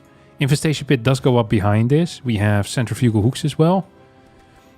We could maybe see like a 1-1 timing attack. So Hydra, Ling, Bane with a very heavy reliance on Hydras could be strong against big amounts of mines, right? If there is not more than like these, if these tanks die, I think that's what we're gonna see. It's gonna be very dependent on what happens with this tank push. Hmm.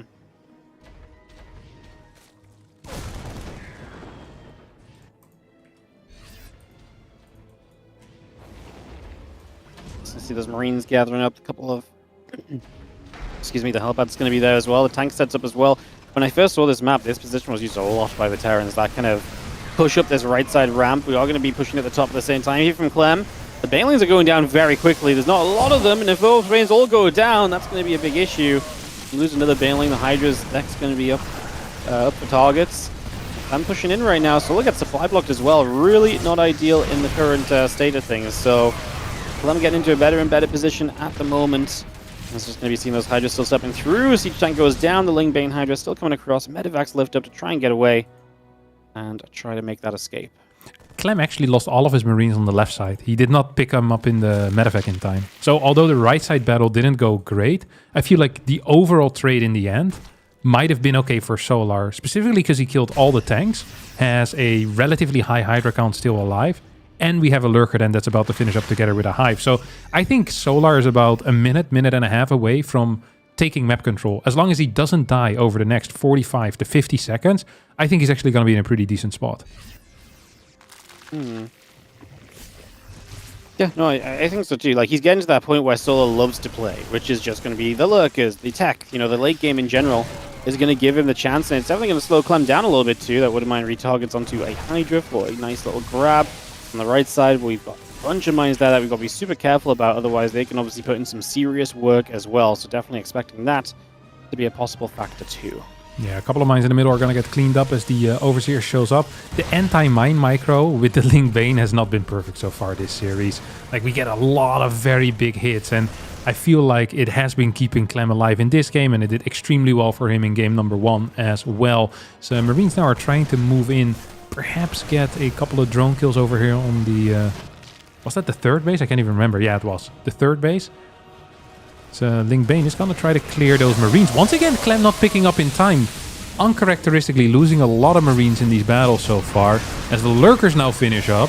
And I think Solar has survived to the point where he now is in control. Seismic Spines has finished up. Clem tries to push in. This is completely unrealistic against Seismic.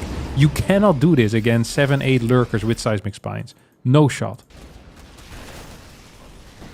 No shot. As you see the Ling Hydra gathering up, look, it's going to be that Bane settling down. We do have the attempt to kind of come around Clem, trying to figure out which angle to come in from. Unable to just let a couple Widow Mines going off. Zergling's taking some damage. Lurkers burrowing up and getting rid of a bunch of those mines. I mean, again, the mines just kind of feel less and less useful right now, but I mean, you still kind of need them against the Ling Bane surge, but against the Lurkers, obviously, they're not going to be doing much of anything. Yeah, absolutely not. Hydra Ling Bane is going to push this left side army away. Solar does realize that eventually he's going to run out of steam. Right side completely undefended. Not a single lurker there. No Ling Bane available either. This base might just get targeted down as the mines do burrow. Are links enough? Links are not enough, just barely. I think some of the final shots of those Marines are what killed that hatchery. So the Lurkers are now moving forward. This is going to be an issue. What is there defensively against the Lurkers? We have a couple of Ghosts. I think we have 2 Liberators out right now and 4 Ghosts. And the Lurkers are going to take the high ground in between bases. This is going to be very tough for Clem. So it's going to be very difficult, especially if he walks into the Lurkers on the front door. He steps into them. I mean, very tough for Clem. Nigh on impossible, especially with the misclicks. So that's going to be him tapping out instantly and giving Solar the 2-1 lead in the finals. Solar, a map away. Yeah. When do you think the last time is that Solar beat Clem? The last time Solar beat Clem, I feel like it probably wasn't that long ago because I think Solar's been playing well lately, but I don't know when they've last played. Yeah, I don't know. I wouldn't be surprised if you beat him within the last month. Okay, the last time was 1103. Wait, we're Americans, aren't we? So that means last month. November 3rd? Yeah, November 3rd. Yeah, but if you take a look at the Aligalak page, it looks Yeah, you just absolutely opened it. insane. It's like out of the last 30 series, Solar won 2. Yes, but okay, like obviously talking about winning series, absolutely in Solar's and Clem's favor. Solar takes maps all the time with Clem. Like last time 0-3, Oh hell yeah, but the time he's before a that, map 2-3. taker. Yeah, like he always looks. I think that's the thing. Like that's why I kind of believe, because just he takes the maps frequently enough that I can get behind him having a chance to win it all. You know.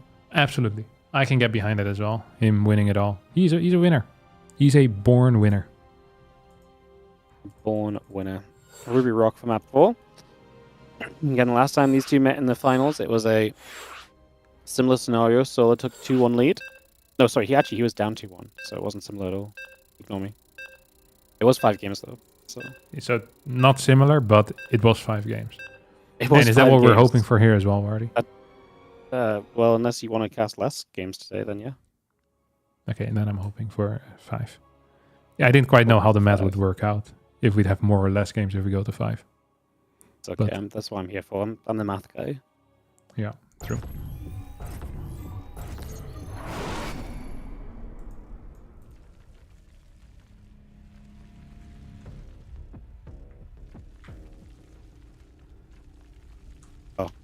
Don't mind me. I'm just doing Christmas decorations. Like Yeah, you go to I Christmas. was about to go hang out on the tree and realized I didn't tie the knot in the top of it, so it's not going to go very well. So Hey, when that happens. it happens, yeah. More than I'd like to admit. Understandably. Wow.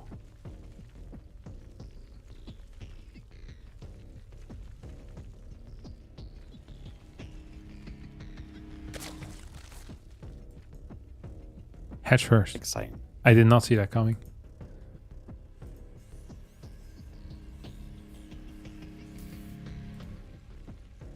Beautiful. You know what I did this weekend, Artie? I went to the Cirque du Soleil. Soleil? I saw this. Yeah. Yeah. Dude, that stuff is freaking cool. Yeah, it was good. Yeah. That happens a lot in the Netherlands. I saw Loco go to this 2 or 3 times before. He went 3 times. Uh-huh.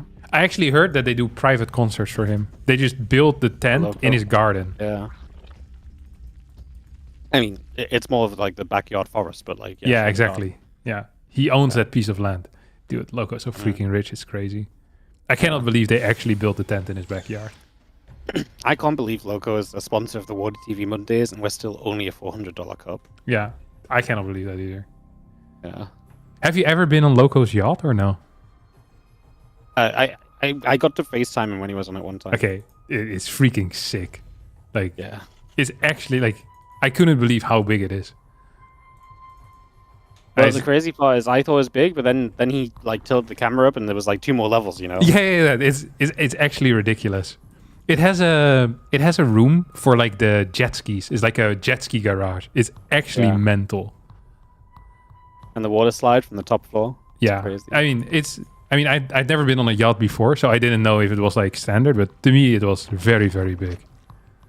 What I feel the craziest part is like, you know, in the Netherlands you get good weather, like very small part of the year. But then he actually like flies it around the world.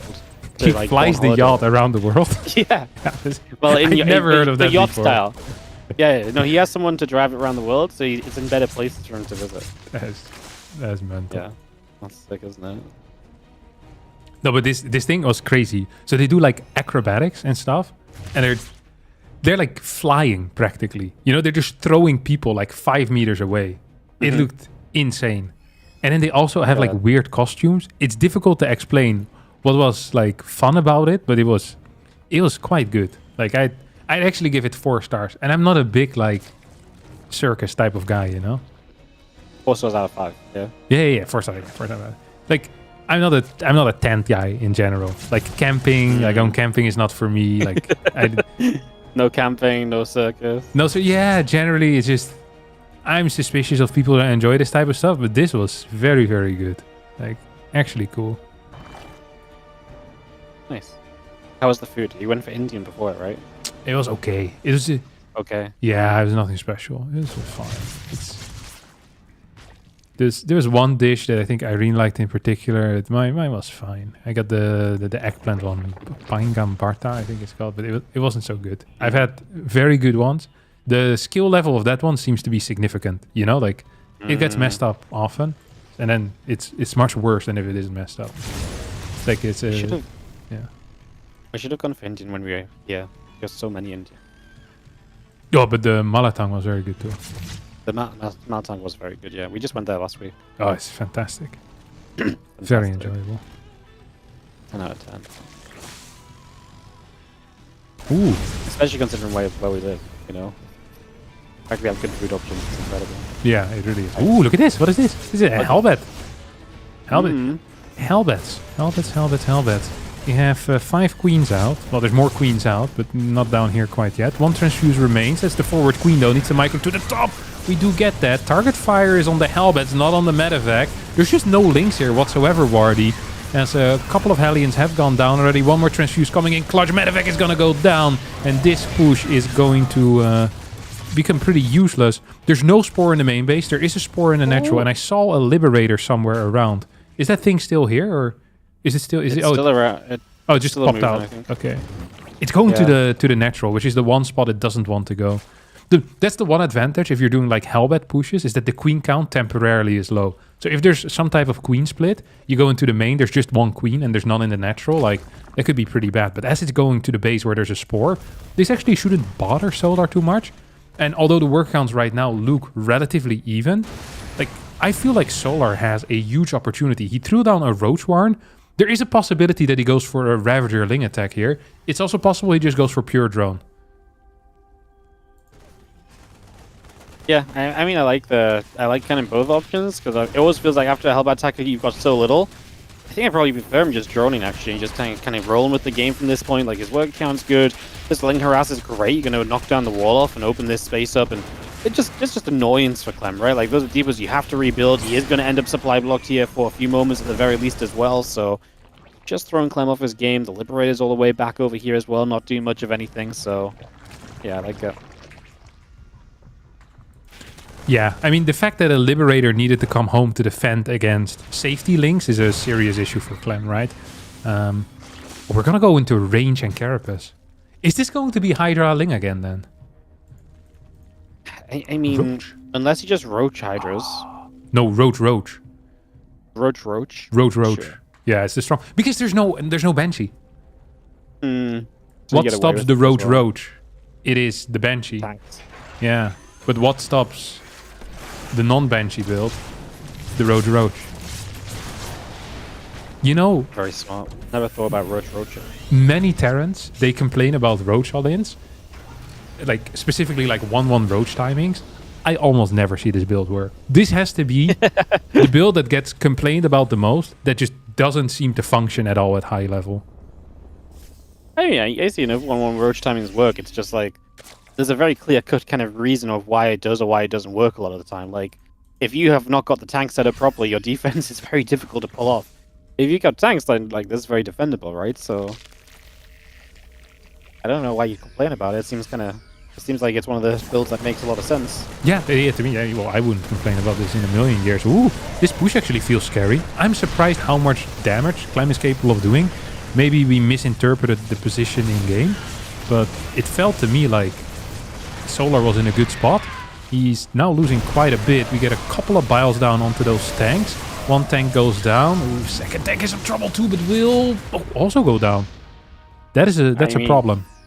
I mean, pushing into someone who's setting up to 1-1 Roach you is is a choice, right? I mean, that's definitely not going to be ideal. You're meant to be like all hands on defense very soon here as Clem, so being in any sort of aggressive position that threatens your units, not great. This medevac is empty, a bait or a scout, whichever you want it to be, but realistically, Clem does not have a lot right here. Tank count at a measly 1. And a second tank on the way. But that first tank, I mean, this is awful because that first tank is all the way on the third base, so we can hit into the natural where the tank is not, and then basically you're only going to fight one tank at a time here, I think. Yeah, and look at these depots, man. They're going to burn down. That means a supply block. That means and we have a poop on the factory. Look at that. Overseer pooping on the factory, meaning it can't produce anymore. The Contaminate actually seeing some use in high-level play. It is rare to see as Solar is marching towards a victory. Just a single tank over here on the third. Freaking 12 Ravagers, or however many it is. A second tank is about to show up. Bunker is here, but workers are going down at a very high pace. As I feel like Solar, he might just be doing it. The Roach timing attack here into the Marine tank push is doing absolute wonders for our good friend Solar, as he's going to be cleaning up the French Terran player Clem here. Yep. GG's. Solar is going to take it down 3-1. And man, Solar, yeah, like he's just playing great lately. I don't have anything else to add. Like, you know, I do think the weekly cups though is such a great way to kind of see where someone's at, and to go from, you know, making the finals once in like 40 editions or whatever, or 50 editions, to winning 3 of these events in the last 5 weeks is really just a sign of just like, hey, dude's playing some great StarCraft 2 at the moment. Yeah, he really is.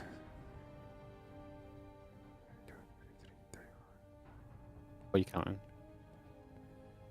Out of the last 45 series, Solar now won 5.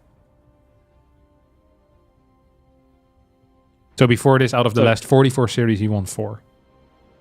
So now he's won 5. Yeah. It's not bad. I mean, it's to not be bad. fair, It's a like, terrible score. Yes, but like Clem was absolutely. Clem's not just been one of the absolute best in the world. He's been absolute best in the world, especially in ZVZ, TVZ, right? TVZ. So his TVZ rating is, or his versus Zerg rating is the best in the world. He is 3,843 on a League Luck. For a bit of context, you want to know what the second best versus Zerg player has? Well, actually, that doesn't sound that crazy because it's Cyril. No, it does sound crazy. So the second best versus Zerg player is Cyril, 3,525. yeah, like when you take into account how good Clem is at this matchup, I honestly don't think like yes, it sounds terrible, right? But I do genuinely think there's a lot to talk about there as well. Because like Solo has been taking maps, he's been looking better. I don't know. Solo's been to me someone who can always compete with Clem, even if he loses a lot of the time, because everyone loses to Clem. So actually, I lied. Maru has a better VZ than Cyril. Also, MaxPax has a better VZ than Cyril. I just lied twice. Just lied twice. Yeah, terrible. That's why I don't listen to you. Yeah, truth speakers in the bin. All right, is that it for us today, Wardy? Then that's it for us today. Do you have anything you would like to share with the audience? It's 2025 championship qualifiers tomorrow and Wednesday. So one more time. Watch. The 2025 championship qualifiers tomorrow and Wednesday. Wow, that's cool. Boom, just like that.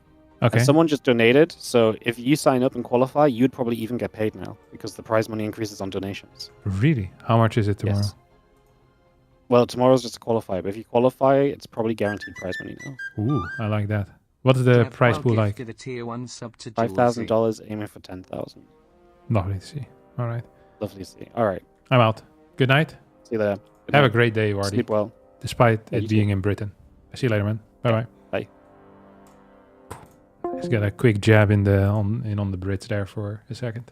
It's always good to do that last second. So he'll be sitting at home eating dinner, thinking about how tough life is as a Brit compared to being an easy Dutchie. All right. I love all of you equally. That is actually not true, but I appreciate most of you. Thank you, Drefpile, for the tier 1 subscription. Are you guys not doing the 50% health challenge? Oh, we forgot.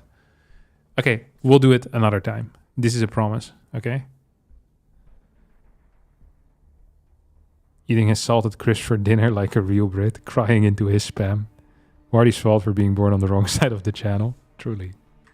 All right, we do it another time. I forgot about it. It's a good call, though. All right. Okay, I love all of you, actually. I'll see you all next time. Tomorrow. Bye-bye. No, not tomorrow. I'll be here on Friday. Friday, we might play YouTube versus Twitch in a variety of different games. I'm thinking about it. Snipers Pro mod, some 2v2, some 3v3. So, if you don't have StarCraft 2 installed, before Friday would be a good time, okay? I love you all. Ciao, ciao. Ba ba ba ba ba ba ba ba. Diddy diddy boom. Ba ba ba da bow. Diddy diddy doo doo.